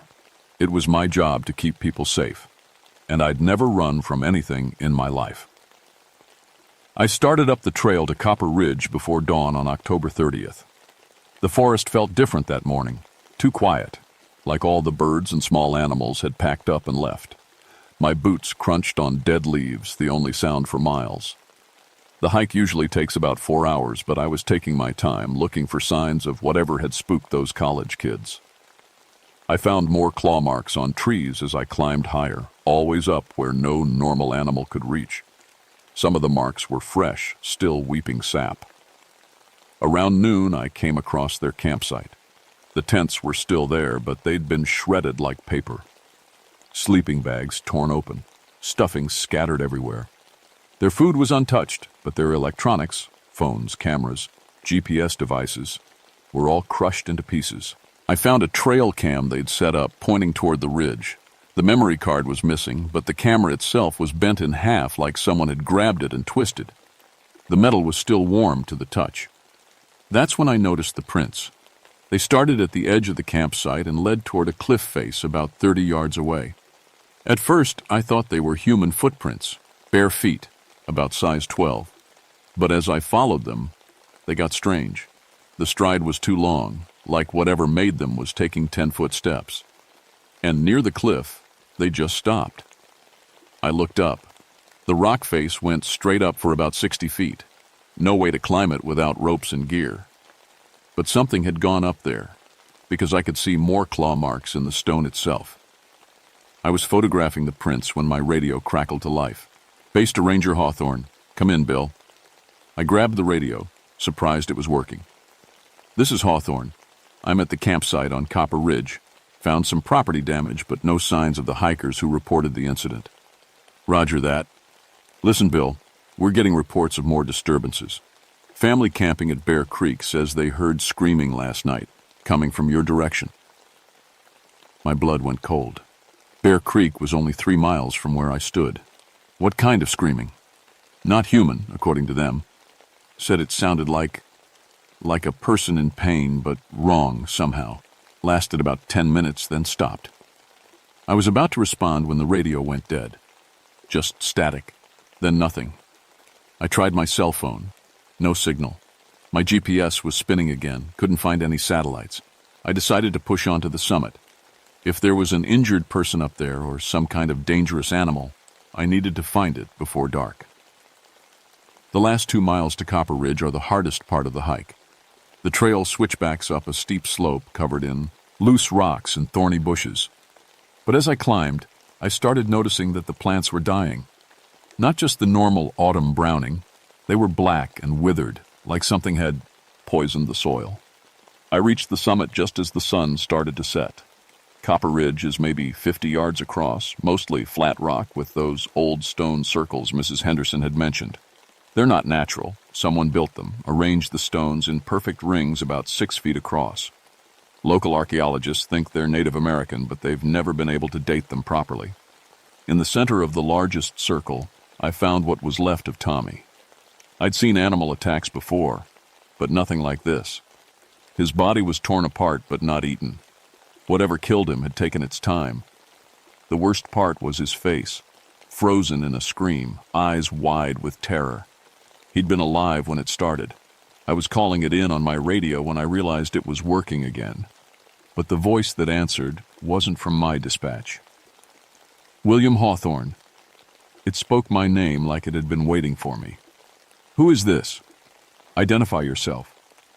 "You know who I am. You've always known." The voice was wrong. Too deep, with an echo like it was speaking from the bottom of a well. But underneath I could hear something else. A woman's voice, full of pain and anger. "Your family owes a debt, William. A debt that's been growing for 300 years. My grandfather's compass started spinning wildly. The temperature dropped 20 degrees in seconds. My breath came out in white puffs and frost began forming on the stones around me. That's when I saw it. It rose from behind the far stone circle like a shadow taking shape. At first it looked like a person standing up, tall, maybe 7 feet. But as it stepped into the dying sunlight, I could see it wasn't human at all. The thing had wings. Huge, leathery wings that stretched 15 feet from tip to tip. Its body was thin and twisted, covered in dark fur or maybe feathers. I couldn't tell which. The face was the worst part. It looked almost human, but stretched and wrong, like someone had tried to remake a person from memory and got the details twisted. And its eyes. They glowed red in the growing darkness, and when they looked at me, I felt something cold wrap around my heart. "Margaret Thornfield," I whispered, remembering Mrs. Henderson's story. The thing smiled, showing too many teeth. She called me forth with her dying breath, bound me to this place with her pain and rage, and I have been waiting so long to meet another Hawthorne. It spread its wings and let out a sound that wasn't quite a scream and wasn't quite a roar. The noise echoed off the mountains, and somewhere in the distance I heard other voices answering, howling, crying, voices full of centuries of anger. I ran. I made it maybe 100 yards down the trail before I realized running was exactly what it wanted. The thing, the mountain devil, could have caught me in seconds with those wings. Instead, it was following me through the trees, just close enough that I could hear it moving. Playing with me. Every few minutes, it would let out that horrible cry, and the sound would bounce off the mountains like there were a dozen of them surrounding me. I'd catch glimpses of red eyes watching from the darkness, always just at the edge of my flashlight beam. My radio came to life again. This time, it was my own voice speaking. "Help me," I heard myself say. "It's got me trapped on the ridge. Send backup immediately." But I hadn't said those words. I was listening to my own voice calling for help while I stumbled through the dark woods, and I knew that anyone who tried to rescue me would be walking into a trap. I tried to switch to a different channel, but every frequency was broadcasting the same message. My voice, over and over, begging for help that would only bring more people to die. That's when I found Dr. Sarah Chen. She was hanging from a tree about 10 feet off the ground, wrapped in what looked like spider webs, but was too strong to be made by any normal spider. She was still alive, barely, and when she saw my flashlight, she tried to scream but could only make a weak, gasping sound. I climbed up and started cutting her down with my knife.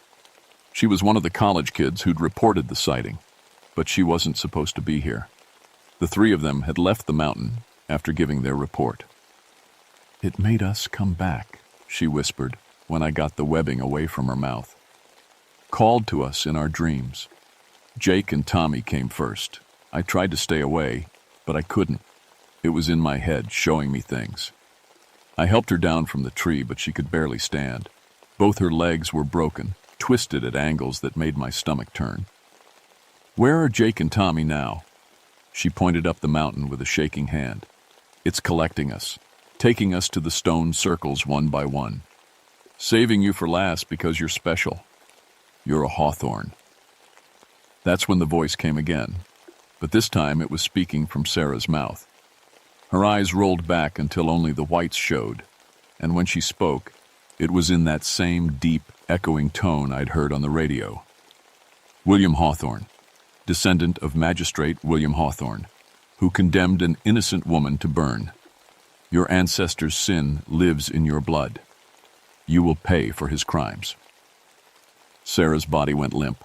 She was still breathing, but when I checked her pulse, it was so weak I could barely feel it. I couldn't carry her down the mountain with 2 broken legs, not in the dark with that thing hunting us. But I couldn't leave her either. I dragged her to a small cave I remembered from previous patrols, maybe 30 feet deep and narrow enough that I could block the entrance with fallen logs. I got her settled as comfortably as possible and gave her my emergency blanket. She was going into shock, skin cold and clammy. "Listen to me," I told her. "I'm going to get you out of here, but I need to understand what we're dealing with. You said it, called to you in dreams?" She nodded weakly. "It showed me things. The witch burning. Your ancestor was there, William. He was the one who read the sentence. Margaret Thornfield looked right at him as she died and spoke his name. My hands were shaking as I checked my equipment. Everything electronic was dead except for my grandfather's old compass, and even that was spinning like crazy. She cursed your whole family line," Sarah continued. "Every generation it takes one. Your great-great-grandfather disappeared hunting in these mountains in 1895. Your great-grandfather was found dead on Copper Ridge in 1923, torn apart just like Tommy. The curse skipped your grandfather and father, but it was waiting for you." I thought about my family history, things I'd never paid attention to. My grandfather had moved away from Virginia when he was young, said he never wanted to see these mountains again. My father had been the same way, wouldn't even visit when I took the ranger job. "How do you know all this?" It told me, "It knows everything about your family, every birth, every death, every secret. It's been watching and waiting." A sound echoed through the forest. That horrible cry, but closer now, much closer. "You have to go," Sarah whispered. "It won't kill me while you're still free. I'm bait." She was right. I could hear something large moving through the trees outside the cave, circling us. If I stayed, we'd both die. If I left, maybe I could find a way to stop it. I blocked the cave entrance as best I could and headed deeper into the forest. But I wasn't running blindly anymore. I had a destination in mind. The old ranger station on Thornfield Creek, about 3 miles northeast. It was abandoned now, but I knew it had an old radio setup that might work if I could get the generator running. As I picked my way through the dark woods, I started to understand what the mountain devil really was. Not just some demonic creature, but something born from injustice and fed by centuries of rage. Margaret Thornfield had been innocent. I was sure of that now. The witch trials were about fear and politics, not real magic. But her death had been so wrong, so cruel, that it had torn a hole between worlds.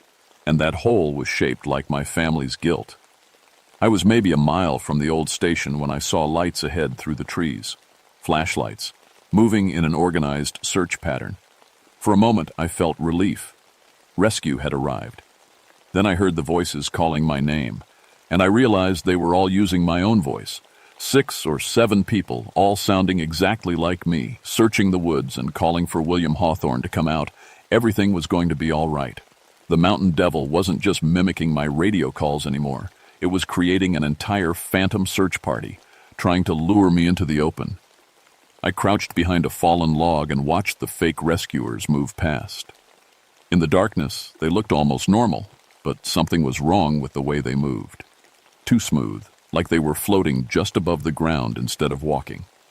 One of them stopped right next to my hiding spot and turned its head in my direction. In the flashlight beam, I could see its face clearly for the first time. It was me. Or rather, it was wearing my face like a mask. But the eyes were wrong. Too bright, and when they caught the light, they reflected red. "I know you're there, William," it said in my voice. "Why don't you come out and meet your family?" That's when I realized what the other searchers were. They all had my face, but they were different ages. A young man who might have been me at 20, an older version with gray hair and lines around the eyes, a boy who couldn't have been more than 16. The mountain devil was showing me every hawthorn it had claimed over the centuries, wearing their faces like trophies. "Your great-great-grandfather put up quite a fight," the young version said, grinning with my mouth. But in the end, he screamed just like all the others. I waited until they moved past, then crept toward the old ranger station. But I knew now that there would be no simple rescue, no calling for backup that could save me. This was about more than just surviving until morning. This was about breaking a curse that had been growing stronger for 300 years. The old ranger station was exactly as I remembered it, a small cabin with a tin roof and a rickety radio tower. I'd played here as a kid when my grandfather was still alive, back before I knew why he'd really left these mountains. The generator was old, but functional. I got it started on the 3rd try, and the ancient radio equipment hummed to life. But when I tried to call for help, all I got was static. Then, slowly, voices began to emerge from the white noise. William Hawthorne. They were calling my name. Dozens of voices, maybe hundreds. Men, women, children, all speaking together in a horrible chorus. "We've been waiting so long, William. Waiting for you to come home." I recognized my great-great-grandfather's voice among them, and my great-grandfather's. All the hawthorns who had died on this mountain, their souls trapped by the mountain devil's curse. But there were other voices, too. People I didn't recognize, speaking in old-fashioned accents. "Margaret Thornfield was innocent," one of them said. "We all knew it, but we were afraid. Afraid of what the magistrate would do to us if we spoke the truth." "Your ancestor condemned her to save his own reputation," said another. "She was guilty of nothing but healing the sick and speaking against injustice." The radio crackled, and a new voice emerged. A woman's voice, strong and clear despite the centuries. "William Hawthorne, you carry the blood of the man who murdered me. But you are not him. You have a choice he never gave me." "Margie." "Arette?" I whispered. "The creature that stalks you is born from my pain, but it is not me. It is everything that was done to me, given form and purpose. It feeds on the guilt your family carries, grows stronger with each generation's fear." Through the cabin window, I could see red eyes watching from the tree line. The mountain devil was out there, waiting. "How do I stop it?" I asked. "The same way it was created. With truth, with justice, with someone willing to stand against the crowd and do what's right." The lights in the cabin flickered and died. My grandfather's compass, sitting on the table beside the radio, began to spin frantically. The temperature plummeted, and frost spread across the windows in spiral patterns. The door burst open, and the mountain devil stepped inside. Up close, it was even more terrible than I'd imagined. Its wings scraped against the ceiling, and its claws left deep gouges in the wooden floor. But its face, that was the worst part. It kept shifting, showing me the faces of everyone it had killed. My relatives, the college kids, dozens of others I didn't recognize. "You cannot hide from justice, William Hawthorne," it said, and its voice was like breaking glass. "Your bloodline ends tonight." "You're not justice," I said, surprising myself with how steady my voice sounded. "You're just revenge wearing justice's face." The thing laughed, a sound like tearing metal. "Your ancestors said similar words as he watched Margaret burn. Pretty speeches won't save you." It was right. I couldn't fight this thing, couldn't outrun it. But Margaret's words echoed in my mind. Someone willing to stand against the crowd and do what's right. I thought about my great-great-grandfather. My great-grandfather. All the Hawthornes who had died carrying this guilt. They'd all tried to run, tried to fight, tried to deny what their ancestor had done. None of them had ever tried to make it right. "I acknowledge the debt," I said. The mountain devil paused, tilting its head like a bird of prey. "William Hawthorne, magistrate of Salem Village, commit. At a great injustice when he condemned Margaret Thornfield to death. She was innocent of the charges brought against her. She died because of fear, superstition, and political ambition." The creature's eyes blazed brighter. "Pretty words, but words cannot undo 3 centuries of pain." "You're right," I said, "but they're a start. Margaret Thornfield, I formally overturn the verdict against you. You were wrongly accused, wrongly convicted, and wrongly executed. In the name of justice, I declare you innocent of all charges." The mountain devil let out a shriek that shattered every piece of glass in the cabin. It lunged toward me, claws extended, but something held it back. Invisible chains that glowed like starlight wrapped around its limbs. "No!" it howled. "She died in agony. She suffered. Justice demands payment." "Justice has been served," I said.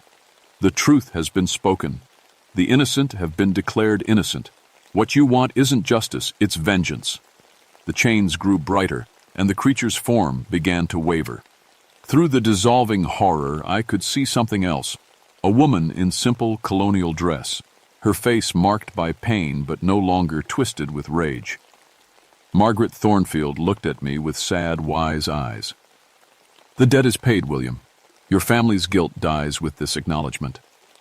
"What about the people it killed? My relatives, the college kids?" "They will find peace now," she said. "The creature fed on your family's guilt, but that guilt is gone. Without it, the dead can rest." The mountain devil made one last desperate lunge toward me, but its claws passed through my body like smoke. It was fading, becoming less real with every second. "This isn't over," it snarled. "There are other places, other injustices, other families carrying guilt they refuse to acknowledge." Then it was gone, leaving only the smell of sulfur and burnt wood, marred. Garrett Thornfield smiled at me, and for a moment she looked young and alive again. "Thank you, William, for having the courage your ancestor lacked." She faded like morning mist, and I was alone in the ruined cabin. I found Sarah Chen still alive in the cave where I'd left her. The rescue team that arrived at dawn, a real rescue team this time, with normal voices and solid faces, airlifted her to the hospital in Charlottesville. Her legs would heal, and the doctors said she'd walk again, though she'd always have a limp. Jake and Tommy were found at the stone circles on Copper Ridge, but they were different from what I'd seen before. Their bodies were at peace, no longer twisted in terror. The coroner ruled their deaths as animal attacks, and maybe that was true enough. I never told anyone the full story. Who would believe it? A 300-year-old witch's curse? A demon born from injustice? A family guilt that fed supernatural revenge? But I did some research afterward, digging through old records and family histories. I found the trial documents from 1692, found my ancestor's signature on Margaret Thornfield's death warrant. I also found something else, a letter he'd written to his brother, admitting that he knew she was innocent but couldn't speak against the hysteria that had gripped the colony. I had that letter published in the local historical journal, along with a formal acknowledgement of the injustice done to Margaret Thornfield. The Virginia General Assembly even passed a resolution posthumously pardoning all the victims of the colonial witch trials. It was a small thing, maybe. Just paperwork and ceremonies. But sometimes small things matter more than we realize. I retired early, couldn't stand to patrol those mountains anymore knowing what I'd seen up there. But I kept my grandfather's compass, and I noticed something interesting about it. It always pointed true north now, no matter where I was or what electromagnetic interference might be around.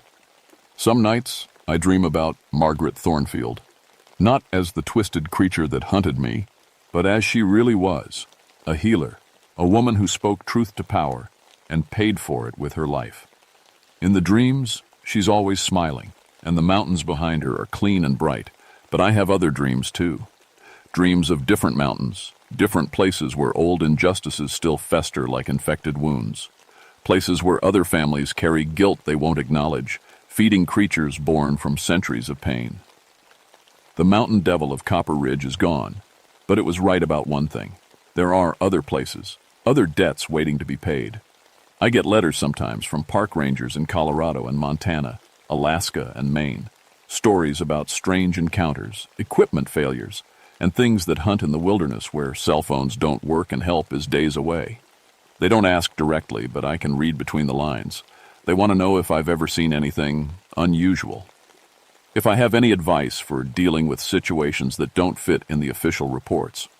I always write back the same thing. Research the history of your area. Look for injustices that were never acknowledged, wrongs that were never made right. Sometimes the monsters we face aren't born from evil. They're born from pain that's been ignored for so long it's taken on a life of its own. And sometimes the only way to stop a monster is to have the courage to tell the truth. I keep my grandfather's compass on my desk now, next to a photo of Copper Ridge taken on a clear spring morning. The mountain looks peaceful in the picture, just another Appalachian peak covered in green trees and morning mist.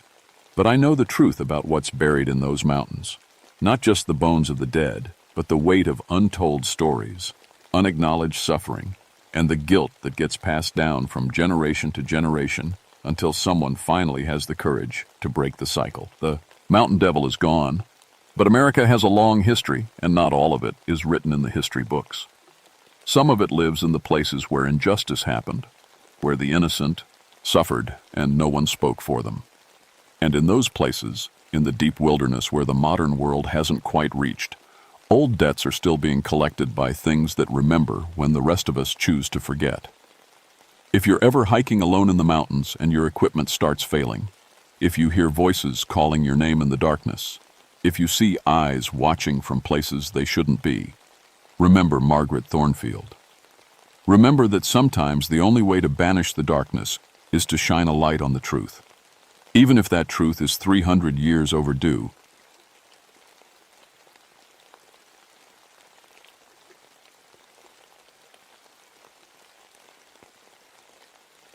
My name is Joseph Blackwood, but everyone calls me Joe. I've been a park ranger for 17 years now, watching over the old mining country in West Virginia's New River Gorge.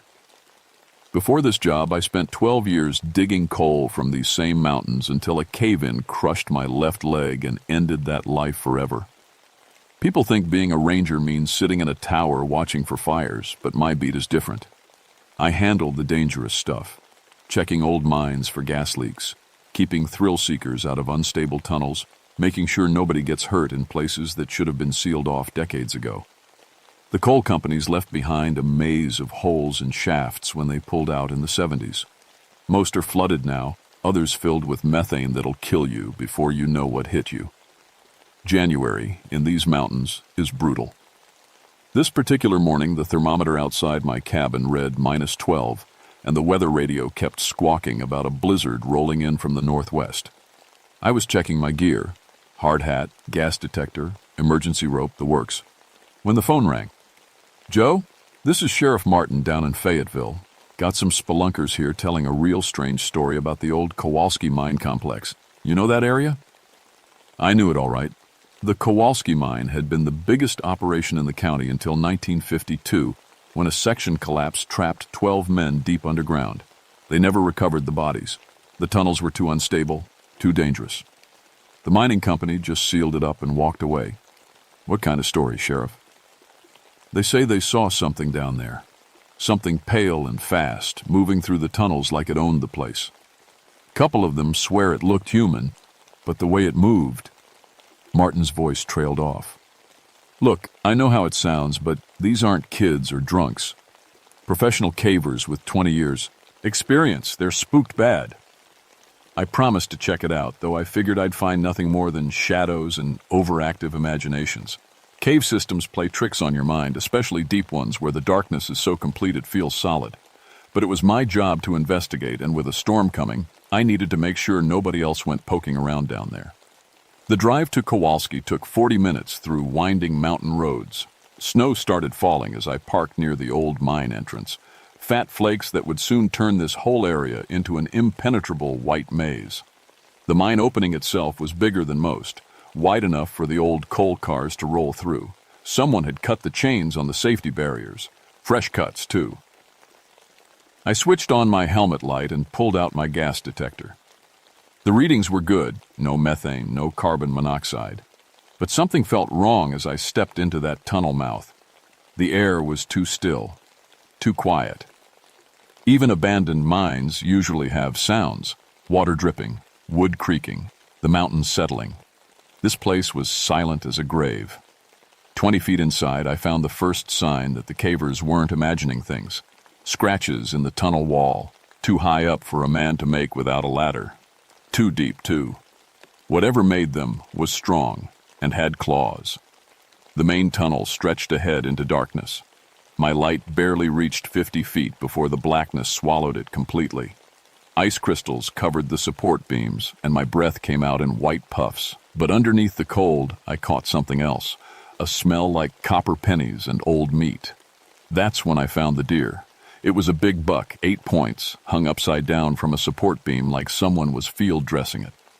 But this wasn't any hunter's work. The animal was completely white, drained of every drop of blood. Its eyes had sunken back into its ski. Skull and the skin was tight as leather across the bones. 2 neat holes punctured its throat, too small for a knife, too precise for an animal bite. I've seen a lot of dead things in these mountains, but nothing like this. The deer looked like it had been hanging there for weeks, but there was no smell of rot, no flies. Just that metallic scent hanging in the cold air. My radio crackled with static when I tried to call it in. Too deep underground already, and I'd only gone a couple 100 yards. The storm would make things worse. I was on my own down here, and something told me I shouldn't be. But I had a job to do, and people were counting on me to keep them safe. So I checked my equipment one more time and started deeper into the mine, following the narrow-gauge rail tracks that disappeared into the darkness ahead. Behind me, snow began to pile up at the tunnel entrance, and the wind started to howl. I had no idea that I was walking into the home of something that had been hungry for almost 30 years. The main tunnel split into 3 branches about a quarter-mile in. I chose the middle path, following scrape marks on the walls that looked fresh. My footsteps echoed strangely in the narrow space, like they were being answered by other footsteps deeper in the mine. That's when I found the bear. It was a black bear, maybe 300 pounds, suspended from the ceiling just like the deer, completely drained, skin like parchment, those same 2 puncture wounds in its throat.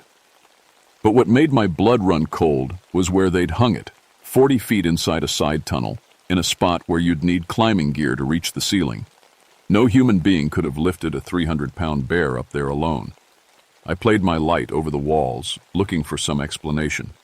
That's when I saw them, handprints in the coal dust, pressed into the tunnel walls 8 feet off the ground. Human handprints, but the fingers were too long, and there were claw marks where the fingernails should be. My gas detector started clicking. Not methane, something else. The air was getting thicker, warmer, like I was walking into something's den. I should have turned back then, But you don't last 17 years in this job by running from the unknown. You figure it out, document it, and make sure it doesn't hurt anybody else. The tunnel curved to the left, then opened into a wider chamber carved out of the rock. This had been a working area once. I could see where the old coal cars had turned around, and there were still pieces of mining equipment scattered along the walls. But someone had been busy in here recently. The walls were covered with animal bones, arranged in strange patterns that hurt to look at. Deer, bear, smaller creatures I couldn't identify. All picked clean, white as fresh snow. And hanging from the ceiling were more bodies. A mountain lion, 2 more deer, something that might have been a wild boar. All drained, all perfectly preserved. But the worst part was the sound. Breathing. Deep, slow, coming from somewhere in the shadows beyond my light. Not quite human, but close enough to make my skin crawl. And underneath that, a wet sound like someone licking their lips. "Hello?" I called out, my voice cracking. "This is Park Ranger Blackwood. If someone's in here, you need to identify yourself." The breathing stopped. I swept my light across the chamber, trying to penetrate the darkness. Nothing. But I could feel eyes on me, watching, waiting. My hand went to my sidearm, a .38 revolver that suddenly felt like a toy. That's when it moved. A flash of pale skin at the edge of my light, gone before I could focus on it. Fast as a striking snake, quiet as smoke. But I'd seen enough to know it was big, and it was definitely human, or had been once. "I'm not here to hurt you," I called out, backing toward the tunnel entrance. "But you can't be doing this to the animals. People are going to come looking, and they're going to get hurt." A voice answered me from the darkness, low, rough, like someone who hadn't used it in years. "People, already hurt. Long time ago. Left us here. To die." The words hit me like a physical blow. Us. There was more than one. "Who are you?" I asked, still backing away. "What happened to you?" "Kowalski Mine, 1952. Section 7 collapse. 12 men trapped." The voice was getting closer, though I still couldn't see anything. "Company sealed us in, left us in the dark, in the cold, in the hunger." My blood turned to ice water. The mine disaster. 12 men trapped and never recovered. But that was almost 30 years ago. Nobody could survive down here for 30 years. "That's impossible," I whispered. "Impossible?" Something that might have been laughter echoed through the chamber. "You think dying is impossible? You think hunger is impossible? You think watching your friends waste away in the dark is impossible?" I reached the tunnel mouth, but behind me I could hear it moving. Not walking, flowing, like it was crawling along the walls and ceiling. Getting closer. "We found a way to live, Ranger Blackwood. Found a way to never be hungry again. The deer come into the tunnels when the snow gets deep. The bears look for caves to winter in. They feed us now. Keep us strong. Feed you how? But I already knew the answer. Blood, Ranger. Sweet, warm blood. Keeps the cold away. Keeps death away. We learned that watching Jimmy Morrison die. Poor boy lasted 6 days after the collapse. We helped him along at the end. And when we drank what he had left," a long pause, "we felt better, stronger, warmer." I was running now, stumbling back through the main tunnel, my light bouncing crazily off the walls.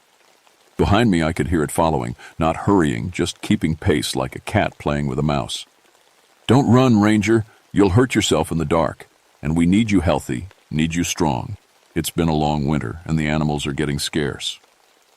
I reached the main entrance just as the blizzard hit in full force. Snow whipped horizontal across the opening, and the wind howled like something in pain. Behind me, the thing from the mine had stopped following. I could see 2 pale points of light in the darkness, eyes reflecting my flashlight beam. "We'll wait, Ranger Blackwood. Storm's getting bad out there. You'll be back, and when you come back, we'll be ready." I made it to my truck and locked the doors, knowing how stupid that was, but needing to do it anyway. My hands were shaking so bad I could barely get the key in the ignition. As I drove away, I kept checking the rearview mirror, expecting to see something pale running after me through the snow. But there was nothing there except darkness and the storm. It wasn't until I got back to my cabin that I realized the truth.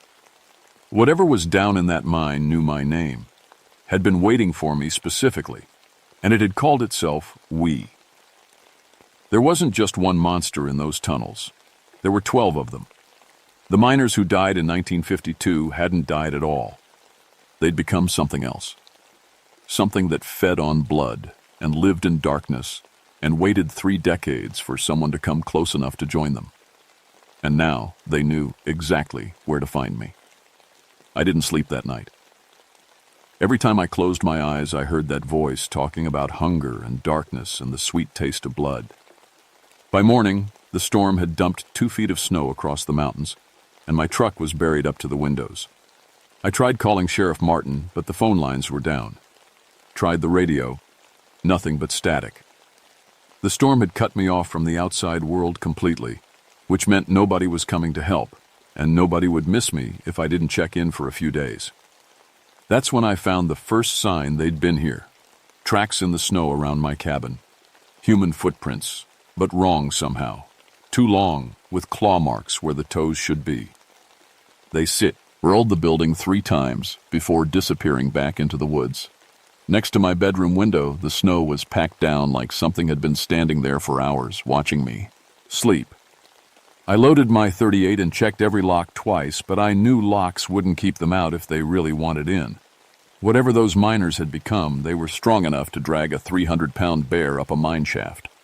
A wooden door wouldn't slow them down for long. The second night was worse.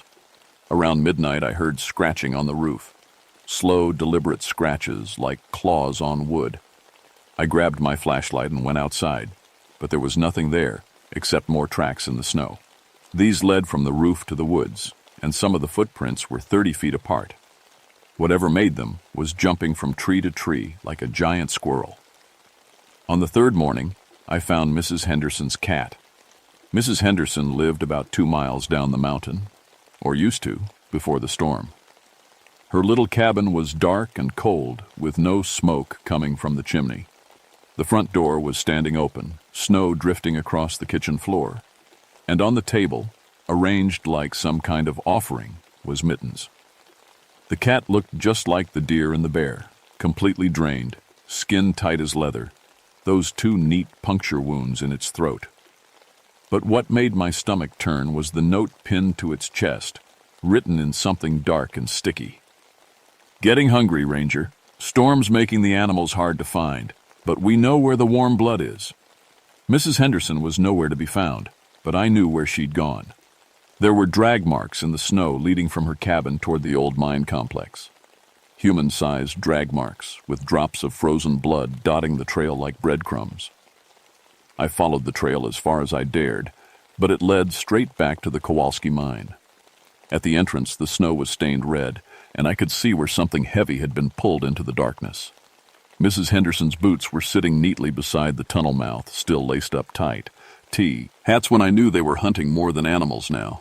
I spent the rest of the day trying to dig my truck out of the snow, but it was hopeless. The storm had been followed by freezing rain, and everything was locked in ice.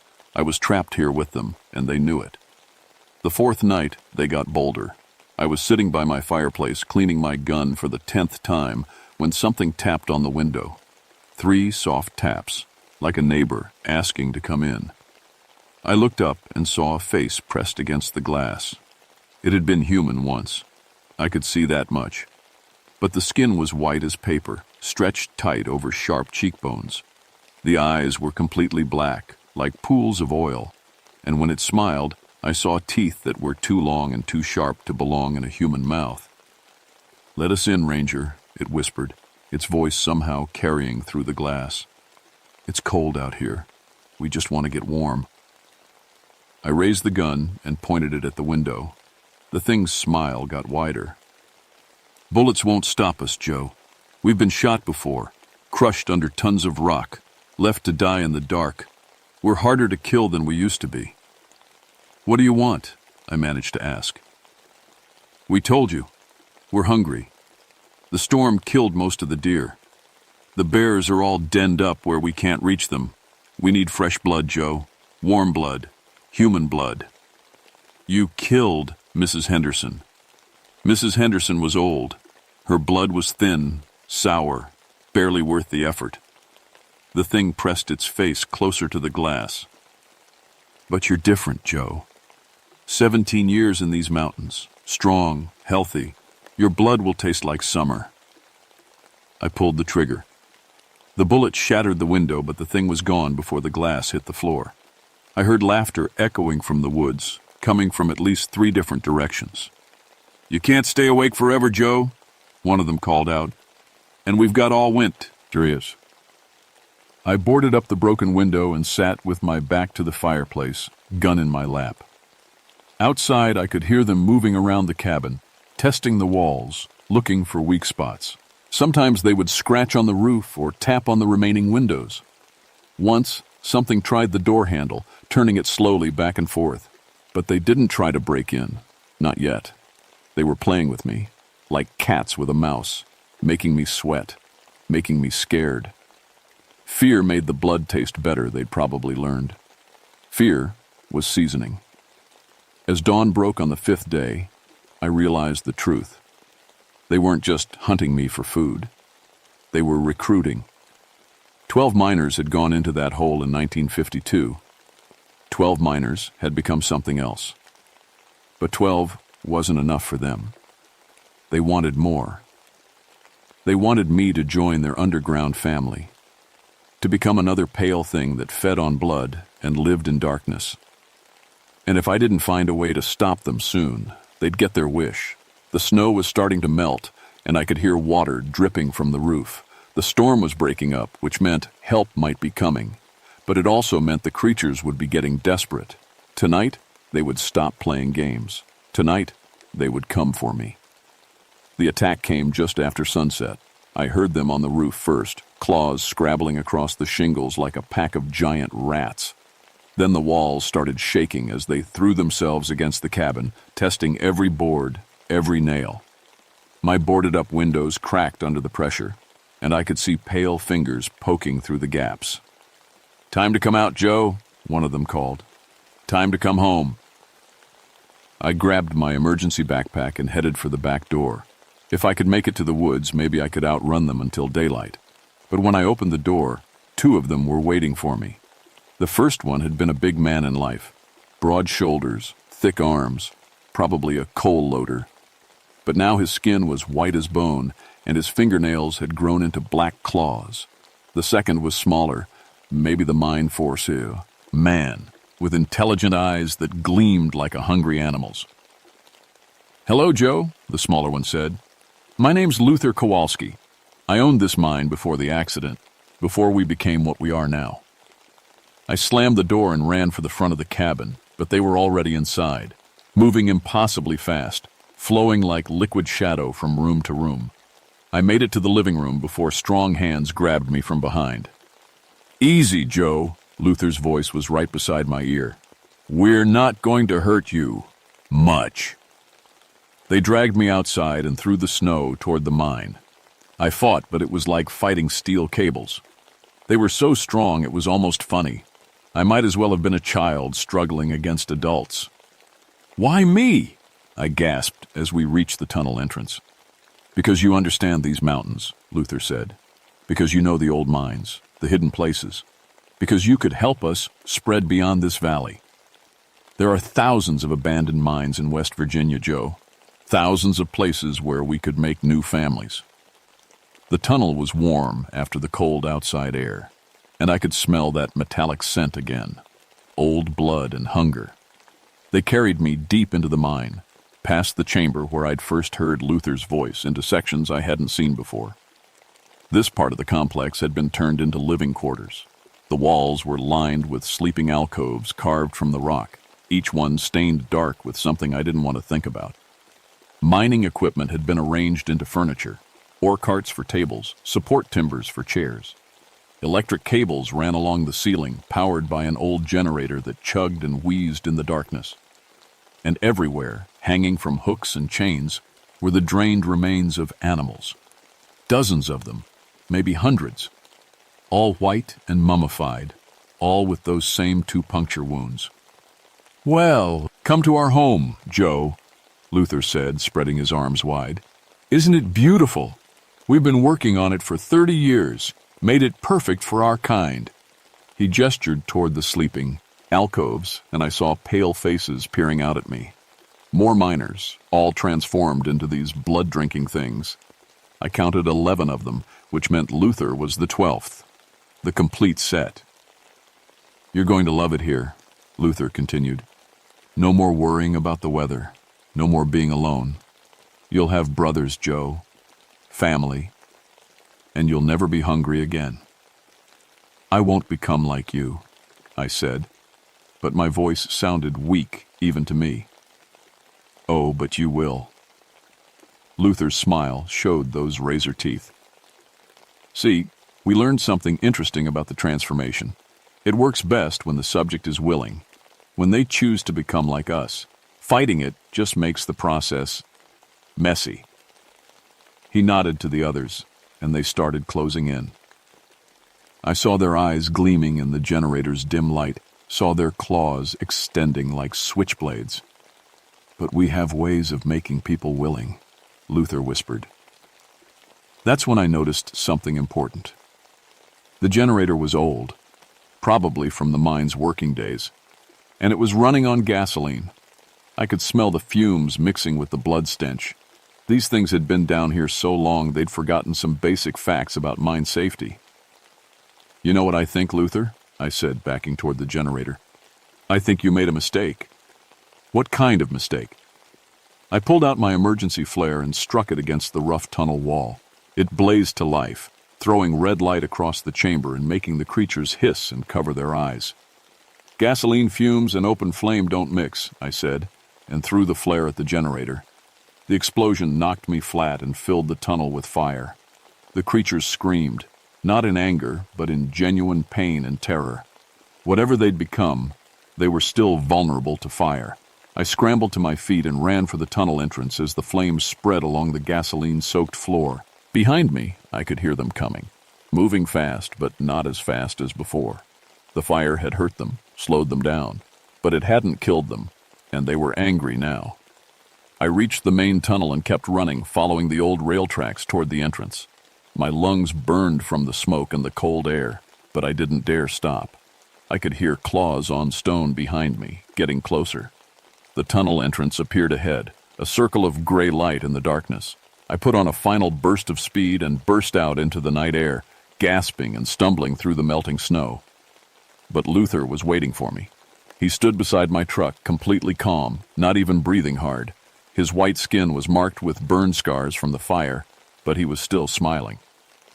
"That was clever, Joe," he said. "But fire's just a temporary setback.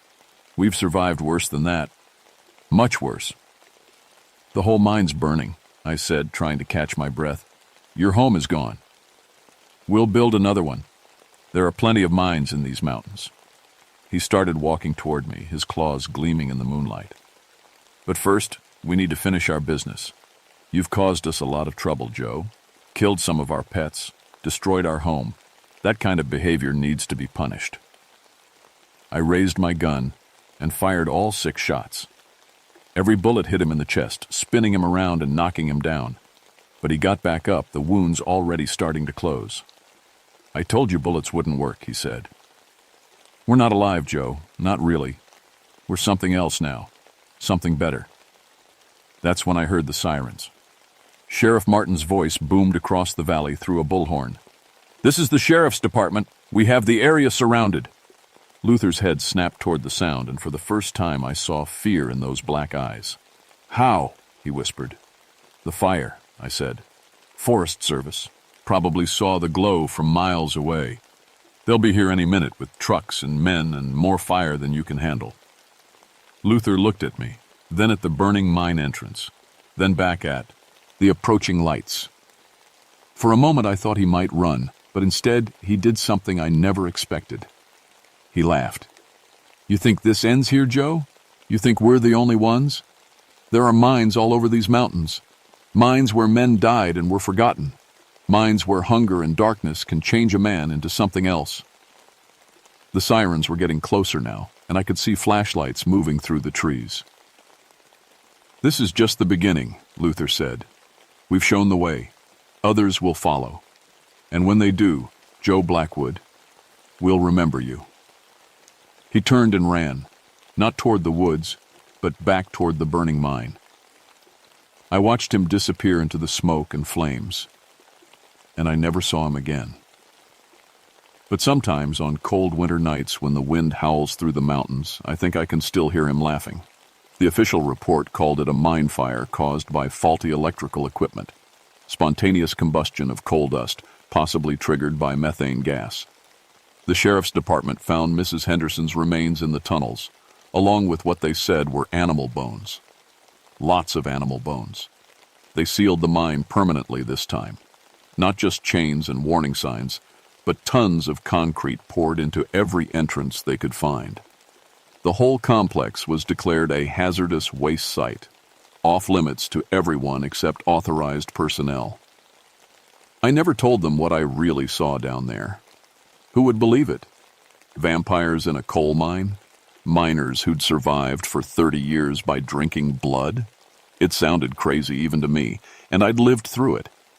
But I kept watch. Over the next few months, I made it my business to check every abandoned mine in the county. Most were just holes in the ground, full of water or gas or nothing at all. But a few showed signs of recent activity. Scratches on the walls, strange arrangements of animal bones, the smell of olives, and blood hanging in the air. And twice, just twice, I found evidence that Luther might have been telling the truth. The first was at the old Blackstone mine, about 15 miles north of Kowalski. I found a deer hung up in the tunnels, drained white, with those same 2 puncture wounds. But this one was fresh, maybe a day old. Something was living in those tunnels, something that fed on blood. The second was worse. The Morrison mine, way up in the high country where nobody ever went. I found more than just dead animals there. I found clothes, human clothes, torn and bloody, arranged in a neat pile like an offering. And carved into the tunnel wall in letters 3 feet high was a message. "Thank you, Ranger Blackwood. We learned so much." I sealed that mine myself, unofficially. Dropped a few sticks of dynamite down the main shaft and brought the whole thing down. If there was something living in there, it would have to find a new home. But I know it's not over. Luther was right. There are hundreds of abandoned mines in these mountains, places where men died and were forgotten. Places where hunger and darkness might work their changes on what's left behind. I still do my rounds, checking the sealed entrances, watching for signs. I carry more than a .38 now. I've got a shotgun loaded with incendiary shells, and I know where to find mining explosives if I need them. Fire and dynamite seem to work better than bullets against things that aren't really alive anymore. My official reports never mention vampires or blood-drinking miners. I write about methane leaks and unstable structures and recommend keeping people away from dangerous areas. It's easier that way, safer. But sometimes I get calls from other rangers in other states. Stories about strange things in abandoned mines. Cattle found drained of blood near old mining districts. Spelunkers who go into historical Einsitz and never come back out. I listen to these stories, and I take notes, and I remember Luther Kowalski's promise. That this was just the beginning, that others would follow. And I know that somewhere in the darkness beneath these mountains, things that were once human are waiting for the next unlucky soul to stumble into their territory. Things that have learned patience over decades of hunger. Things that know how to hide, how to hunt, how to survive in places where normal people fear to go. The coal industry left behind more than empty holes and poisoned water when it pulled out of these mountains. It left behind something hungry, something that remembers what it was like to be human, but has forgotten what it was like to be humane. I'm 58 years old now, and I've been thinking about retirement. But every time I consider hanging up my badge, I remember those pale faces in the mine, and Luther's voice promising that this was just the beginning. So I stay. I watch. I wait, because somebody has to. And because I know that somewhere in the darkness, they're watching me too, waiting for the day when I get too old or too slow or too careless to stop them from spreading their hunger to new places, new victims. The coal mines made these mountains what they are. The coal mines took men and turned them into something else. And the coal mines aren't done with us yet, not by a long shot.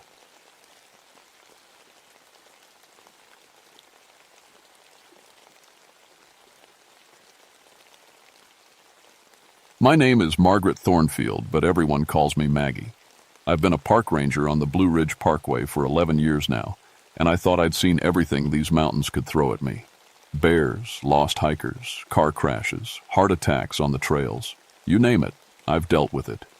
But I was wrong about seeing everything. The call came in at 6:47 a.m. on a Tuesday morning in October. Heavy fog had rolled in overnight, thick as cotton and twice as stubborn. I could barely see my own hands as I drove my ranger truck toward Devil's Backbone, that nasty S-curve everybody warns tourists about. Another accident, dispatch said. Single car, went over the guardrail. Devil's Backbone earned its name honestly. It's a stretch of road that curves like a snake's spine along the ridge, with a 500-foot drop on one side and solid rock wall on the other. No room for mistakes. Over my 11 years, I've pulled 17 bodies out of cars that didn't make those curves. 17 people who won't be going home to their families. I know what that feels like. My daughter Emma died on a mountain road 3 years ago. Different mountain, same story. Wet pavement, sharp curve, moment of inattention. The difference was Emma was 17 and texting her boyfriend instead of watching the road. Sometimes I wonder if knowing that makes it easier or harder. Probably harder. As I parked near the bent guardrail, I could hear something that made my skin crawl. Crying. Not the kind you hear from accident survivors. This was different. Deeper. Like someone had lost everything in the world and couldn't stop mourning it. I grabbed my gear and rappelling rope. The fog was so thick I had to feel my way to the edge of the cliff. My flashlight barely cut through it, showing me twisted metal about 30 feet down, caught on a ledge of granite. "Hello?" I called down. "Can anyone hear me?" The crying stopped. Complete silence except for my heart hammering in my chest. I've done dozens of these rescues. You learn to push down the fear, focus on the job. Check for survivors first, secure the scene, call for backup if needed. Standard procedure. But as I lowered myself down the cliff face, something felt wrong. The air was too cold for October, even in the mountains, and there was a smell. Not gasoline or burnt rubber like you'd expect from a crash. Something else. Something old and sad, like flowers left too long on a grave. The car was a blue Honda Civic, license plate from Florida. Probably tourists heading south for the winter. The front end was completely smashed. Windshield spiderwebbed but not broken through. I swept my flashlight across the interior. Empty. No bodies. No blood on the seats. The airbag had deployed, so someone had been driving when it crashed. But where were they? I checked around the wreck, thinking maybe they'd been thrown clear. Nothing. The doors were still shut tight, windows intact except for some stress cracks. Whoever had been in this car had vanished. That's when I heard the crying again. Closer this time. Right behind me. I spun around, flashlight beam dancing across the fog. "Hello? Are you hurt?" No answer. But I could feel someone watching me. You know that prickly feeling you get between your shoulder blades when someone's staring? It was like that, but worse. Like being watched by something that shouldn't exist. My radio crackled. "Maggie, you got anything down there?" I keyed the mic with shaking fingers. "Yeah, I found the vehicle, but there's no one in it." "What do you mean, no one?" "I mean it's empty, Tom. Completely empty." A pause. "That's not possible. We got a 911 call from that phone number 20 minutes ago. Woman screaming about going over the edge." I stared at the empty car. The engine was still wowing. Arm. Someone had been driving it recently. But where were they now? Above me, the fog seemed to swirl and thicken, and somewhere in that white wall of mist, something was crying like the world had ended. I'd been a ranger long enough to trust my instincts, and every instinct I had was screaming at me to get out of there, fast. But I had a job to do, and somewhere up in that fog, there might be someone who needed help, even if everything in my bones told me they were already far beyond helping. I hauled myself back up the cliff, muscles burning from the climb. The crying had stopped again, but that cold feeling in the air was getting stronger. My breath came out in white puffs, which was weird because it had been 60 degrees when I left the ranger station. Tom's voice crackled over the radio. "Maggie, I'm sending Jake and the EMT unit. Should be there in 15. "Copy that." I was grateful for backup coming. This whole situation felt wrong in ways I couldn't explain. I walked back to my truck to wait, but something made me look toward the curve where the car must have gone off. The fog was starting to lift a little, and I could see fresh skid marks on the asphalt, long black streaks that ended right at the broken guardrail. But there was something else. Footprints in the damp earth beside the road. Small ones, like a woman's shoes. They led away from the crash site, following the guardrail toward the overlook parking area about 100 yards up the road. I followed them, my hand resting on the radio clipped to my belt. The footprints were clear in the soft dirt, but they seemed to fade the farther I went, like whoever made them was getting lighter with each step. The overlook was empty except for one car, an old station wagon with Tennessee plates. Probably someone who'd pulled over to wait out the fog. I walked over to check on them. The car was running, headlights on, wipers going back and forth across a windshield beaded with moisture. But when I looked inside, my blood turned to ice water. A family. Mom, Dad, 2 little kids in car seats in the back. All of them staring straight ahead with wide, terrified eyes. Not moving, not blinking, not breathing. I yanked on the door handle. Locked. Pounded on the window. "Hey! Hey!" Nothing. They just sat there like mannequins, eyes wide open, looking at something I couldn't see. I grabbed my baton and smashed the passenger window. Glass showered everywhere as I reached inside to unlock the door. The moment I touched the dad's shoulder, he sucked in a huge breath and started screaming. That broke whatever spell had hold of them. The mom started screaming too, and the kids began crying. The dad's hands were locked on the steering wheel so tight his knuckles were white as bone. "It's okay," I shouted over the noise. "I'm a park ranger. You're safe." It took 5 minutes to calm them down enough to talk. The mom, Sarah Mitchell, kept looking around like she expected something to jump out of the fog at any second.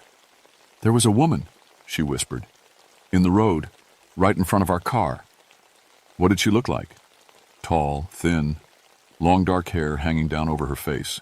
She was wearing a white dress, but it was torn and dirty." Sarah's voice shook. "She was crying, screaming something at us." The dad, Bill, nodded. I hit the brakes hard as I could. Thought we were going to hit her for sure. But when I looked up, she was gone, Sarah finished. Just gone. But we couldn't move, couldn't even blink. It was like she froze us somehow. I felt goosebumps crawl up my arms. What was she screaming? Sarah and Bill looked at each other. "Don't go," Sarah said quietly.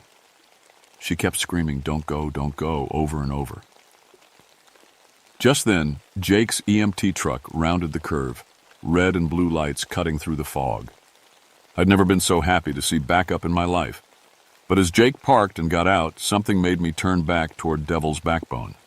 The fog was thicker again, rolling across the road like a living thing, and somewhere in that white wall I could hear it, crying, getting closer. "Jake," I called, "get that family out of here, right now." "What? Maggie, what's wrong?" The crying was louder now, and underneath it I could hear something else, a voice, thin and desperate, carried on the wind. "Don't go, please don't go." Jake must have heard it too because his face went pale. "What the hell is that?" The fog swept across the parking area like a wave. The temperature dropped 20 degrees in 10 seconds. Ice started forming on my truck's windshield, and then I saw her, standing at the edge of the fog, right where the road curved toward Devil's Backbone. A woman in a torn white dress, long dark hair hanging over her face. She was so thin she looked like she might blow away in the wind. But when she lifted her head and looked at us, I could see her eyes. They were full of tears and pain and a desperate need that made my chest ache.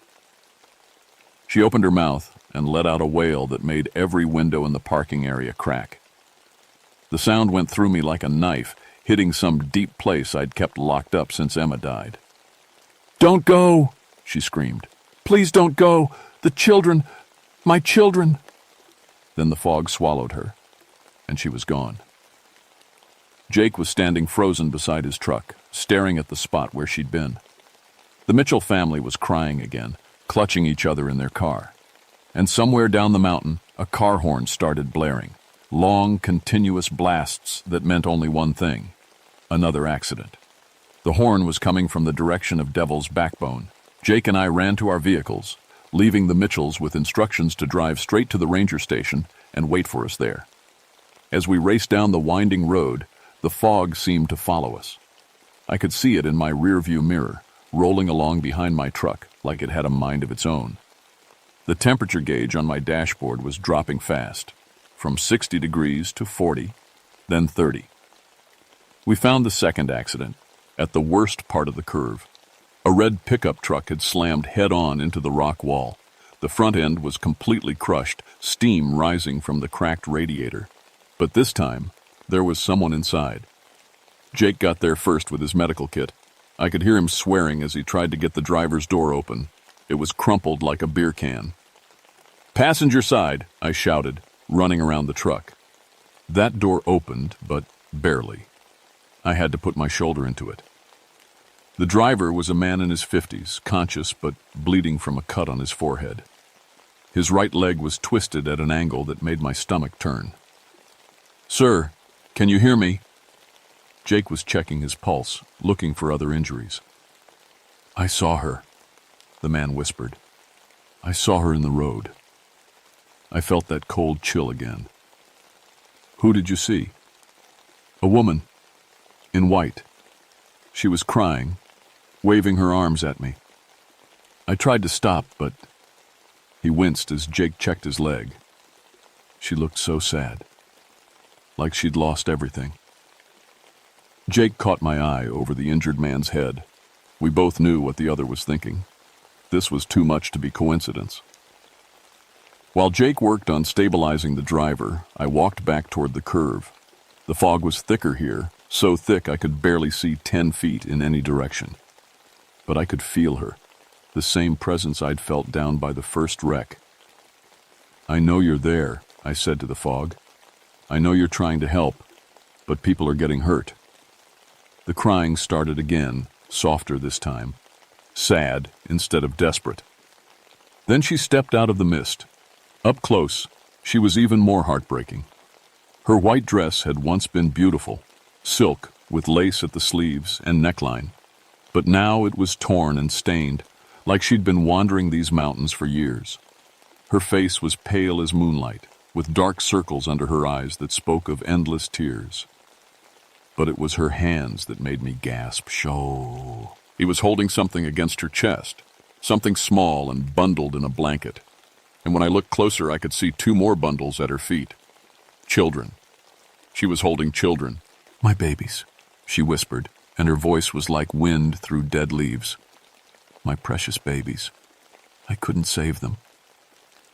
I took a step closer, and she didn't disappear this time. "What happened to them?" "The ice," she said, tears streaming down her cheeks. "There was ice on the road. I couldn't stop. We went over the edge, and I couldn't. She looked up at me, and I saw something in her eyes I recognized. The same guilt I carried every day since Emma died. The same what-if questions that never had good answers. "You blame yourself," I said quietly. She nodded. "I should have driven slower. Should have stayed home that day. Should have protected them better." "What's your name?" "Catherine. Catherine Harlow." She shifted the bundle in her arms. "These are my children, Mary, James, and little Sarah. They were so young." Behind me, I could hear Jake calling for a medical helicopter. The injured man needed surgery fast, but I couldn't leave Catherine. Something told me this was important, that understanding her was the key to everything. When did this happen, Catherine? 1923, she whispered. November 15th, 1923. The first big ice storm of the winter. That explained the old-fashioned dress, the formal way she spoke. She'd been wandering these mountains for over 70 years, trying to save other families from the same fate as hers. But the people you're trying to warn, I said gently, they're crashing because they see you. You're scaring them. Her face crumpled. I don't know how to stop. Every time someone drives toward the curve, I see my children again. I see the ice, the skid, the fall. I have to warn them. I have to try to save them. The fog was starting to clear, and I could hear the helicopter approaching. Jake would need my help getting the injured man ready for transport, but Catherine was looking at me like I was her last hope. There has to be another way, I told her. A way to protect people without scaring them into crashing. She shook her head. I've tried everything. I've tried staying away, but I can't. Something pulls me back here. Some need I can't ignore. The helicopter was getting louder. Catherine's form was already starting to fade as the fog lifted. Wait, I called. Don't go. We can figure this out together. But she was already dissolving into mist, her last words carried on the wind. Find them. Find my children. Help them rest, and maybe I can too. I stood there staring at empty air, my mind racing. Find her children. But how do you find the graves of people who died in 1923? Jake's shout snapped me back to reality. Maggie, I need help with the stretcher. I ran back to help load the injured man into the helicopter. But as the aircraft lifted off and disappeared into the gray sky, I couldn't stop thinking about Catherine Harlow and her 3 children. Somewhere in these mountains were 4 graves that had been forgotten for 70 years. And until someone remembered them, until someone helped them find peace, Catherine would keep trying to save lives in the only way she knew how, even if it meant causing the very accidents she was trying to prevent. 3 days later, I was in the County Historical Society building, digging through dusty records from the 1920s. The librarian, Mrs. Patterson, had been helpful but skeptical when I told her I was researching old accident reports for park safety purposes. I didn't mention the crying woman in white. Here we go, Mrs. Patterson said, setting a heavy ledger on the table. November 1923. Nasty winter that year, 3 major storms before Christmas. I flipped through pages of careful handwriting, looking for any mention of the Harlow family. And there it was, dated November 16th, 1923. Family of 4 perished yesterday evening when a automobile went over Devil's Backbone during ice storm. Catherine Harlow, 28, and her children Mary, 8, James, 6, and Sarah, 3, were traveling to Asheville to visit relatives when their vehicle skidded on ice and broke through the guardrail. Bodies recovered this morning by volunteer rescue team. Husband Robert Harlow away on business in Richmond. Services pending. My hands were shaking as I read. Catherine had been only 6 years older than I was now when she died. Her children were just babies. Mrs. Patterson, I called. Do you know where the Harlows were buried? She adjusted her glasses and peered at the record. Oh my, that's a sad story. I remember my grandmother talking about it. The husband was so grief-stricken he couldn't bear a funeral. Just had them buried quickly and left town. Nobody knows where they ended up. There has to be a record somewhere. Well, there's the old St. Mary's Cemetery up on Hickory Ridge. That's where most folks were buried back then. But it's been abandoned for decades. Half the headstones are broken or grown over. I got directions to the cemetery and spent the rest of the afternoon driving mountain roads I'd never seen before. St. Mary's was tucked into a hollow between 2 ridges, surrounded by oak trees that had grown huge in the decades since anyone cared for the graves. The cemetery was in bad shape. Broken headstones, weeds everywhere, old graves marked only by sunken spots in the earth. I walked through the rows, pushing aside kudzu vines and brambles, looking for any sign of the Harlow family. I was about to give up when I found them. 4 small headstones in the back corner, so covered with moss and dirt I almost missed them. When I cleared away the growth, I could make out the carved names. Catherine Harlow, beloved wife and mother. Mary Harlow, age 8. James Harlow, age 6. Sarah Harlow, age 3. The dates confirmed it. They'd all died on November 15, 1923. But something was wrong. The graves were empty.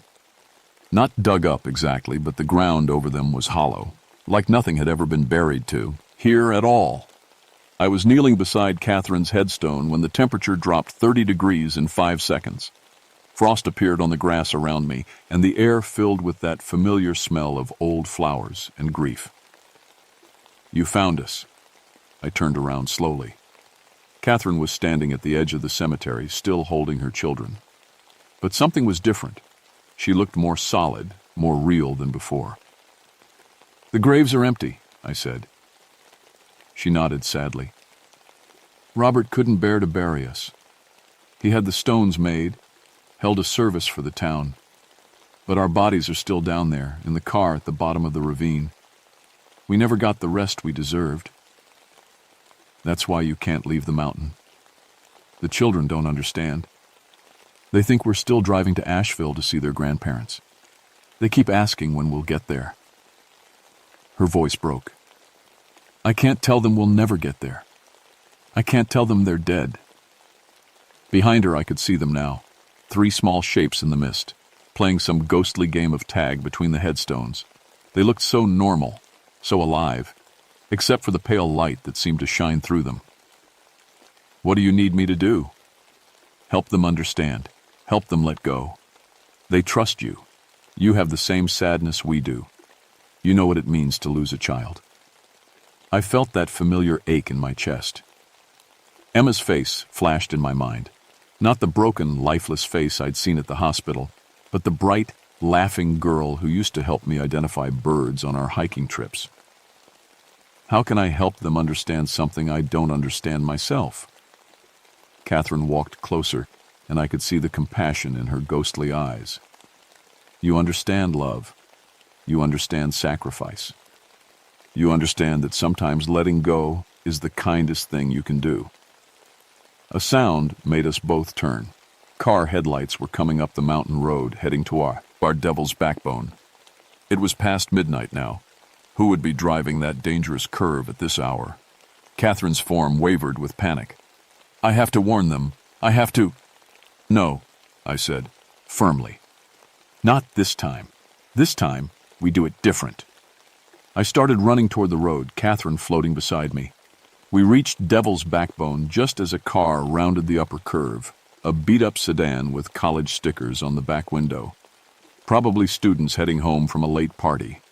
The fog was rolling in again, and ice was forming on the asphalt. The same conditions that had killed Catherine and her children 70 years ago. "Let me try," I told Catherine. "Trust me." I stepped into the road, but not like a ghost in a horror story, like a park ranger doing her job. I had my flashlight, my reflective vest, my official credentials. I was someone drivers would trust, not fear. The car slowed when the headlights hit me. I walked to the driver's window as it rolled down, revealing a young man who looked barely old enough to drink. "Evening," I said calmly. "I'm Ranger Thornfield. We've got some dangerous ice forming on the road ahead. I'm going to need you to turn around and find a different route." The kid looked annoyed, but not scared. "Is the road closed?" "It's about to be. Safety precaution." I pointed to the fog and ice forming on the pavement. "This curve has claimed too many lives already." He nodded and carefully turned his car around. As he drove away safely, I felt Catherine's presence beside me. "It worked," she whispered, wonder in her voice. "You saved them without scaring them." "Because I'm alive," I said. "I can do things you can't. But Catherine, I can't be here every night for the rest of my life. Your children need to understand they're gone. They need to move on." She was quiet for a long moment. "Will you help me tell them?" I nodded. "But first, we need to get your bodies properly buried. All of you deserve that peace." It took 2 weeks to organize the recovery operation. I had to pull strings with the county sheriff, the state police, and the Park Service. But when I explained that a 1923 accident had never been properly investigated and that the victims deserved a decent burial, people listened. The dive team found Catherine's car exactly where she said it would be, wedged in a narrow crevice about 80 feet down from Devil's Backbone. After 70 years underwater, there wasn't much left but bones and rusted metal. But it was enough. Catherine and her children got the funeral they should have had in 1923.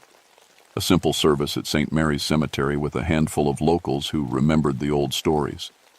Robert Harlow was long dead, but we found some distant cousins in Virginia who came to pay their respects.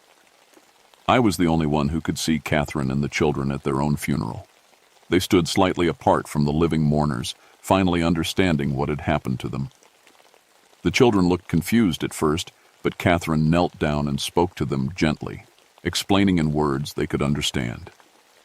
When the last prayer was said and the dirt was thrown over the caskets, something shifted in the air. The children began to glow with soft, warm light, not the cold, desperate light of ghosts, but something peaceful and welcoming. One by one, they kissed their mother goodbye and walked into that light. Mary first, then James, then little Sarah. They looked back once and waved, not sad, but excited, like they were going on an adventure. Catherine watched them go with tears in her eyes, but they were tears of relief, not sorrow. "Are you going with them?" I asked. She shook her head. "Not yet. I have something else to do first." "What?" She smiled, and for the first time since I'd met her, it wasn't a sad smile. "Help you save lives the right way, the way we should have been doing all along." That was 3 months ago. Devil's Backbone is still dangerous. Ice forms, fog rolls, and people drive too fast on unfamiliar mountain roads, but the accidents have stopped. Now, when conditions get bad, drivers report seeing a park ranger at the curve, directing traffic and warning about hazards. They describe her as professional, helpful, and completely normal. Nothing scary or supernatural about her at all. Except I'm always accounted for when these sightings happen. I'm either at the ranger station or on patrol somewhere else entirely. Catherine found her purpose. She's still protecting travelers on Devil's Backbone, but now she does it as a helper instead of a harbinger of doom. She appears as what people need to see, a figure of authority they'll trust instead of a terrifying specter they'll panic at. I still see her sometimes, usually on foggy nights when the conditions are worst. She nods at me like a colleague, professional respect between two women who understand the weight of protecting others. I never told anyone else about Catherine Harlow and her children. Who would believe it? But every time I drive past that curve, I think about love that transcends death, about guilt that can trap us in endless circles of pain, and about the peace that comes from finally letting go. Emma would be 20 now if she'd lived, old enough to understand that her death wasn't my fault, that I couldn't have saved her no matter how much I wanted to. Catherine taught me that.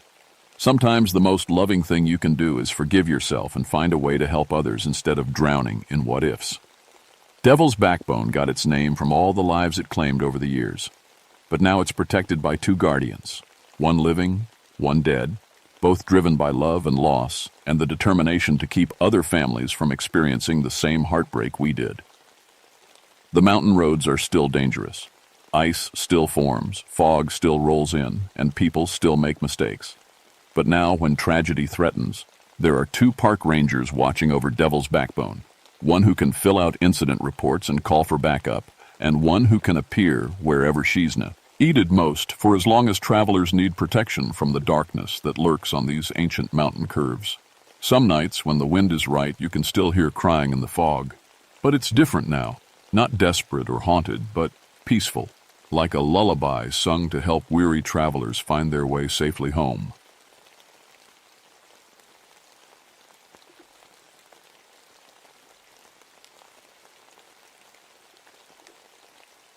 My name is Eleanor Whitmore, but everyone calls me Ellie. I've been a park ranger in the Monongahela National Forest for 16 years now, and I thought I'd seen everything these mountains could throw at me. Bears, snakes, lost hikers, cave-ins, you name it, I've dealt with it. But what happened at Kettle Creek Hollow in October 1978 changed everything I thought I knew about this place. I grew up here in West Virginia, raised by my grandmother after my parents died in a mine collapse when I was 8. Grandma Whitmore was full of old stories about these mountains.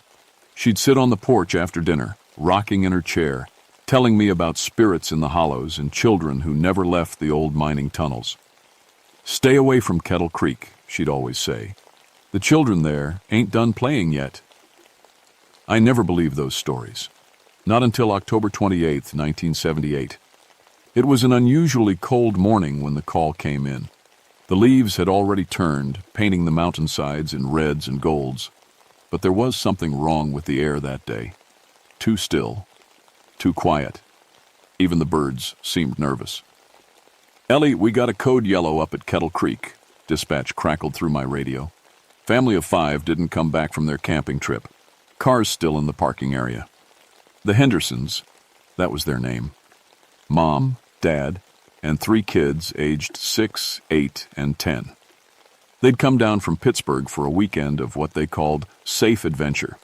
The kind city folks do, thinking the mountains are like a theme park. I drove my truck up the winding road to Kettle Creek, passing the old mining ruins that dotted the landscape like broken teeth. The hollow stretched about 12 miles through a narrow valley, with elevation dropping 800 feet from the ridge to the creek bed. It was beautiful country, but it had a history. Back in the 1880s, the Whitmore Coal Company, no relation to me, despite the name, had tunnels running all through these hills. In 1887, there was an accident. 23 children died when the main tunnel collapsed. The official report said it was a gas explosion, but Grandma always claimed the owner dynamited the tunnel himself to hide safety violations. The children were trapped inside, and their bodies were never recovered. When I got to the parking area, I found their blue station wagon sitting with all 4 doors wide open. A picnic was still laid out on the table, sandwiches that should have been eaten hours ago, juice boxes still cold to the touch. The family's camping gear was scattered around like they'd left in a hurry. "Henderson family," I called out. My voice echoed off the hollow walls, but no answer came back. Not even an echo. That's when I noticed how quiet it was. In 16 years of working these mountains, I'd never heard silence like that. No bird songs, no squirrel chatter, no wind through the leaves. Even the creek seemed to be running quieter than usual. I checked my equipment: Motorola radio, carbide helmet lamp, gas detector for the old mine shafts. Standard procedure for a search in this area. The Henderson kids were young, and kids love exploring old tunnels. It wouldn't be the first time I'd pulled curious children out of dangerous mine shafts. The temperature dropped as I walked toward the main trail. My breath started steaming, even though it had been warm just 20 minutes before. I checked my watch, 2:30 p.m. Plenty of daylight left, but the hollow felt darker somehow, like the shadows were thicker than they should be. I followed the marked trail that led to the safe mining exhibits. Old equipment displays and a partially restored tunnel entrance that families could walk through. It was about a quarter mile from the parking area, an easy hike for kids. But when I got there, I found something that made my stomach drop. Small handprints were pressed into the clay around the tunnel entrance. Too many handprints, way too many for just 3 children, and they glowed faintly in the shadows, like foxfire on rotting wood. I knelt down to examine the handprints more closely. My hands were shaking as I held up my flashlight. The prints were small, child-sized, but there had to be at least 20 of them pressed into the wet clay around the tunnel mouth. Some looked fresh, but others seemed older, like they'd been there for weeks. "Hello?" I called into the tunnel. "Henderson family, are you in there?" My voice disappeared into the darkness, swallowed up like the mountain had eaten it. But then I heard something that made my blood run cold. Laughter. Children's laughter, echoing from deep inside the tunnel. "Thank God," I whispered, relief flooding through me. "Kids, come toward my voice. Your parents are worried sick." But the laughter continued, and something about it wasn't right. It was too far away, and it seemed to be coming from multiple directions at once. The tunnel system here was supposed to be sealed off beyond the first 50 feet. I radioed back to dispatch. "This is Whitmore. Found evidence the missing family entered the old mine system. Going in for extraction. Copy that, Ellie. Want me to send Jake Morrison as backup? Jake was my regular partner, a good man who knew these tunnels almost as well as I did. Yeah, have him meet me here, but I'm going in now. These kids have been missing too long. I adjusted my helmet lamp and stepped into the tunnel. The air inside was cold and damp, with that metallic smell old mines get. My gas detector was quiet. No dangerous fumes, at least not yet. The tunnel stretched ahead of me, much longer than it should have been. According to our maps, this section was only supposed to go back 50 feet before hitting a concrete wall. But I'd already walked twice that distance, and I could see the tunnel continuing into the darkness ahead.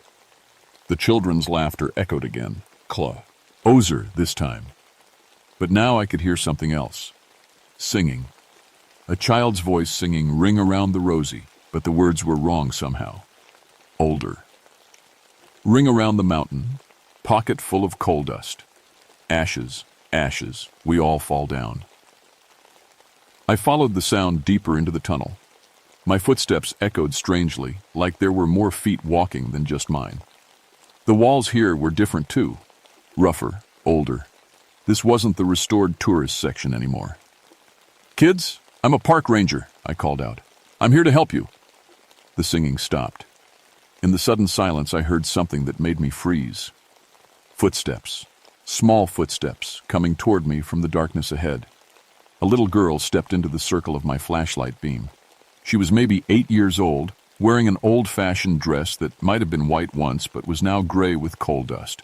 Her hair was pulled back in braids and her face was smudged with dirt, but her eyes were too bright, like stars. "Are you here to play with us?" she asked. Her voice had a strange echo to it, like she was speaking from the bottom of a well. "I'm here to help you get out, honey. What's your name? Are you with the Henderson family?" The little girl tilted her head. "Henderson?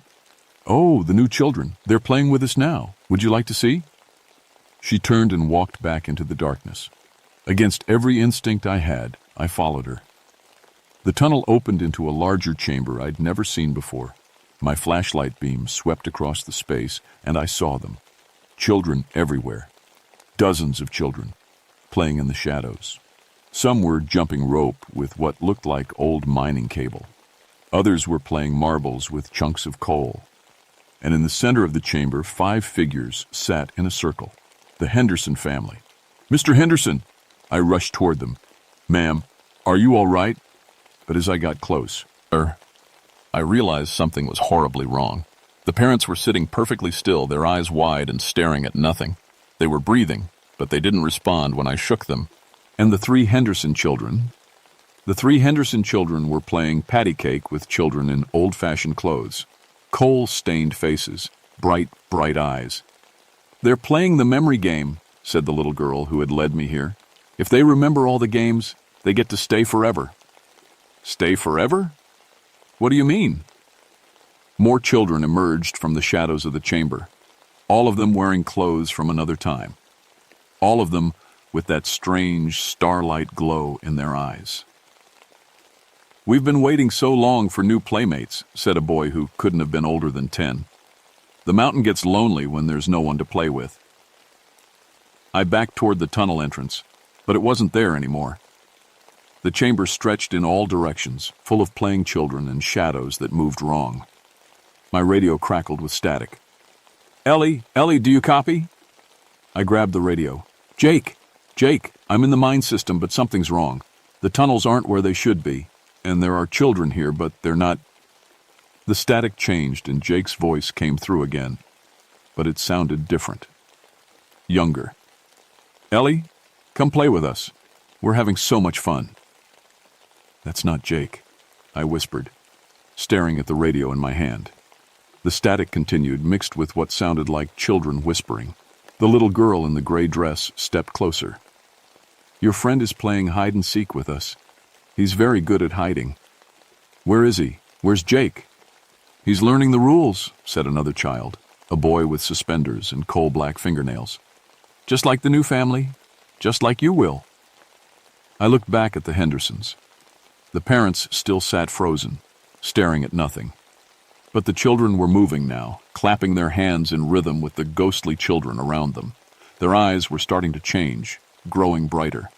"Let them go," I said, too, lying to keep my voice steady. "They don't belong here." "Nobody belongs anywhere," the little girl said sadly. "That's why we make families. That's why we play games. Forever and ever." The chamber around us seemed to pulse, growing larger and then smaller, like we were inside something breathing. More tunnels opened in the walls, tunnels that definitely weren't on any map. Children poured out of them, dozens and dozens of children from different times. Some wore clothes from the 1800s, others from the early 1900s, but they all had the same bright eyes and coal-stained faces. "How long have you been here?" I asked. "Since the mountain fell," said the boy with suspenders. "Since the grown-ups made the loud noise and the ceiling came down. But we kept playing. We always keep playing." The 1887 collapse. These were the children who died in the mine disaster, but that was almost 100 years ago. "My name is Mary Catherine," the little girl said. "I was 9 when I came to play. That was a long time ago. But time is different when you're playing games." One of the Henderson children, the youngest, looked up at me. Her eyes were definitely brighter now, like starlight was growing behind them. "Come play Ring Around the Mountain with us, Miss Ranger Lady. It's fun. Sweetie, I need to get you out of here.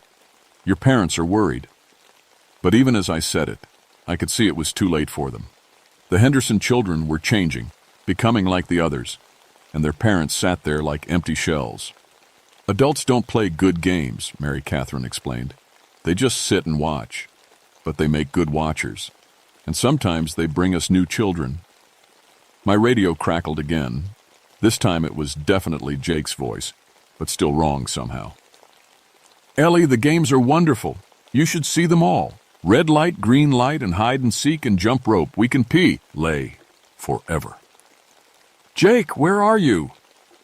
"Everywhere," came his voice through the static. "The tunnels go everywhere, Ellie, under the whole mountain. There are so many places to play." I had to think. These children, these spirits, or whatever they were, had been trapped here for nearly a century. They'd collected other children over the years, making them part of their eternal game. And now they wanted me. But why me? Why not just turn me into a watcher like the Henderson parents? Mary Catherine seemed to read my thoughts. "You know about teaching children. We saw it in your mind when you came in. We need someone to teach us new games." She was right. Part of my job was backcountry education, teaching kids about forest safety and mountain skills. Somehow, they'd sensed that. "I'll teach you new games," I said carefully. "But first, let the Henderson family go. Let them go home." The children looked at each other, whispering in voices like wind through dry leaves. "One game," Mary Catherine said finally. "If you win, they go home.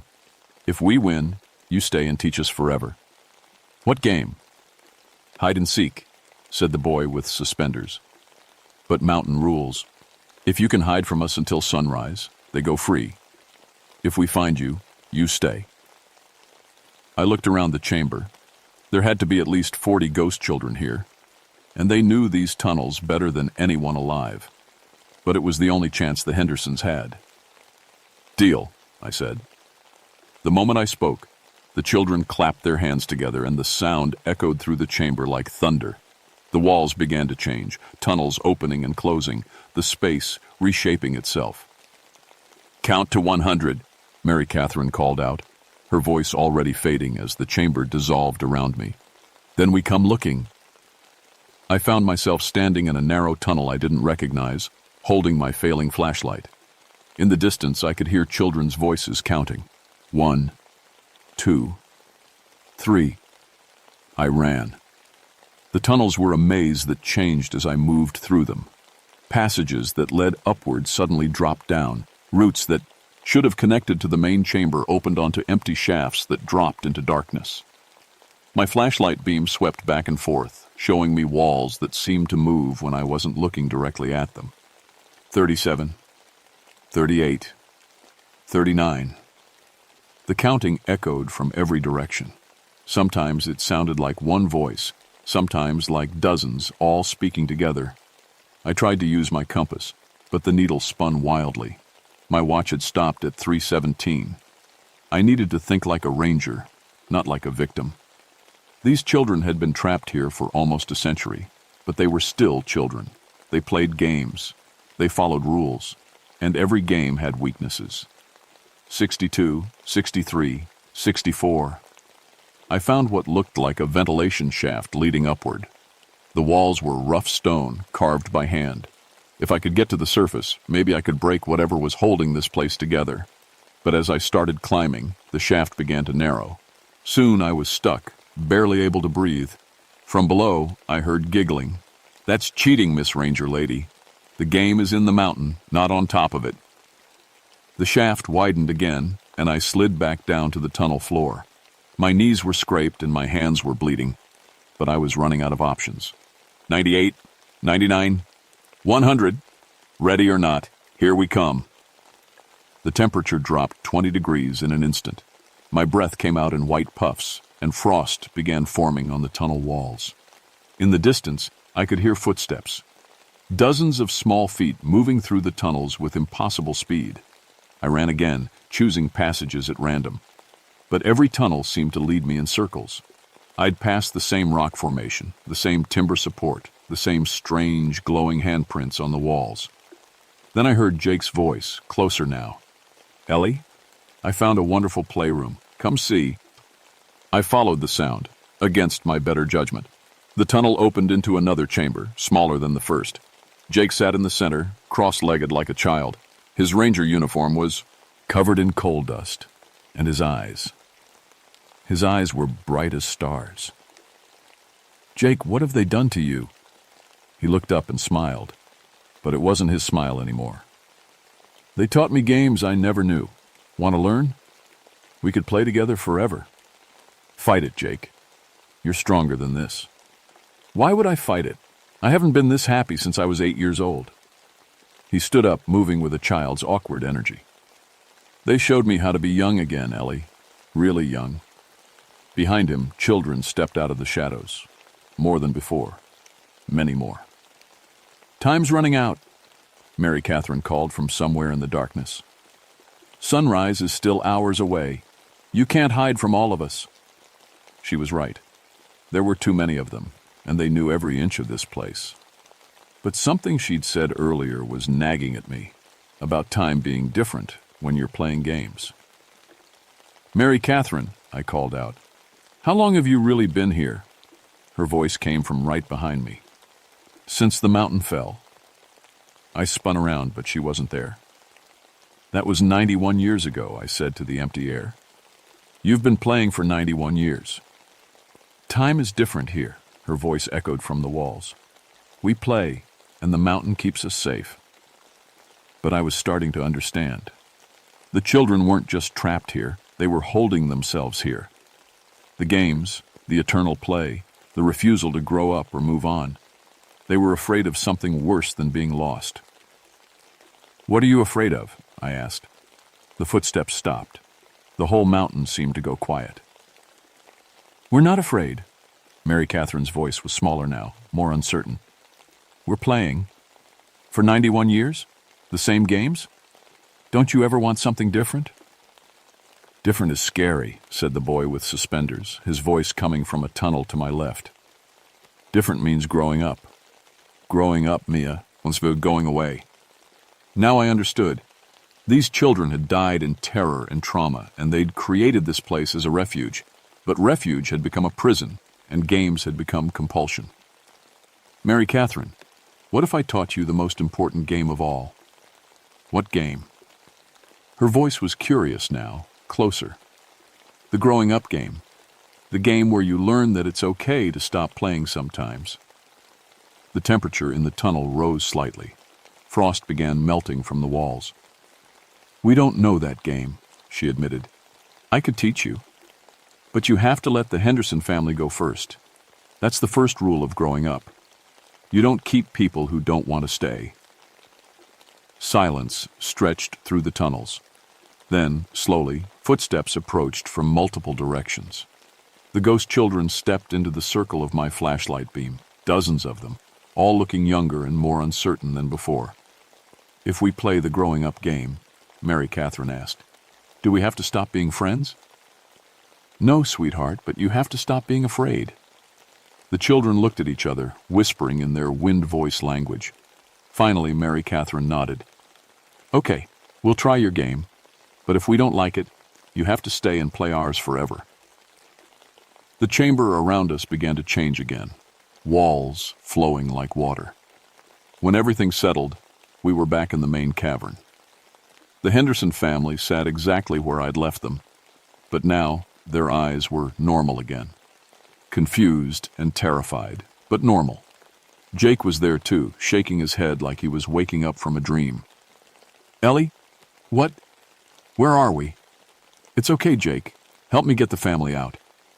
As we guided the confused Hendersons toward what I hoped was the exit, Mary Catherine walked beside me. "How do you play the growing up game?" she asked. "First," I said, "you have to say goodbye."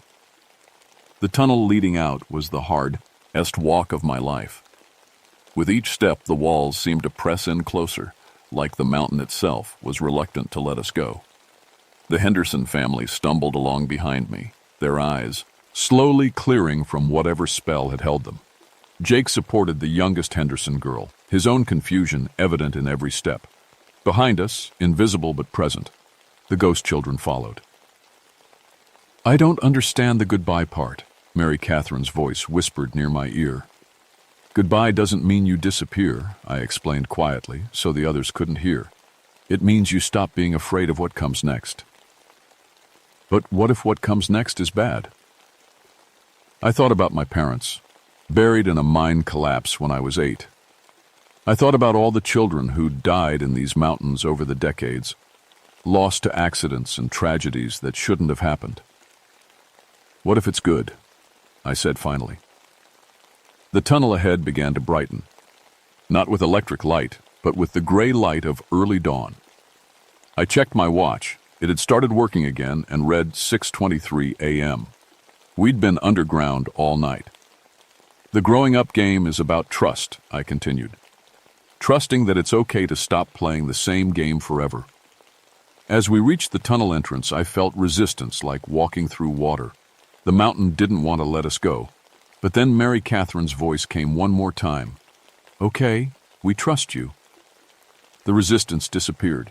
We stumbled out of the tunnel into the cold morning air, and I had never been so happy to see gray sky in my life. The Henderson family was confused and scared, but they were alive and unharmed. Jake was shaking his head, trying to piece together what had happened to him. "I remember playing," he said quietly. "It was like being 8 years old again, but wrong somehow." "It's over now," I told him. But as we walked back to the parking area, I heard one last sound from the tunnel behind us. Children's laughter, but different this time, lighter, and then, slowly fading, the sound of small voices saying goodbye. We never talked about what had really happened in those tunnels. The official report said the Henderson family had gotten lost in an unmapped section of the mine system, and that Jake and I had found them suffering from hypothermia and mild hallucinations from bad air. Case closed. But a week later, there was a rock slide that sealed the main tunnel entrance completely. The state declared the area too unstable for visitors and closed Kettle Creek Hollow to the public permanently. I transferred to a different section of the forest a month later. Couldn't handle hearing children's voices in the wind anymore, even normal children playing in normal places. Sometimes, though, when the weather's right and the fog rolls through the hollows, other rangers report hearing children's laughter from the sealed section of Kettle Creek. But it's different now. Not desperate or trapped, but free. Mary Catherine and the others learned the growing up game after all. They learned that some games end, and that's okay. They learned that saying goodbye doesn't mean saying goodbye forever. And sometimes, late at night when I'm walking the mountain paths, I hear them playing new games. Games about flying and sunshine and all the places children go when they're finally ready to stop being afraid. The hollow children of Kettle Creek don't need to keep anyone anymore. They're not hollow anymore either. They're just children, playing the way children should, free and unafraid, and growing up when they're ready. But I still tell new rangers to stay away from sealed mines and to listen carefully when children are playing where children shouldn't be. Because some games are more dangerous than others, and some players have been playing alone for far too long. If you hear children's laughter echoing from dark places, remember what I learned. Sometimes the most important game you can teach is how to say goodbye.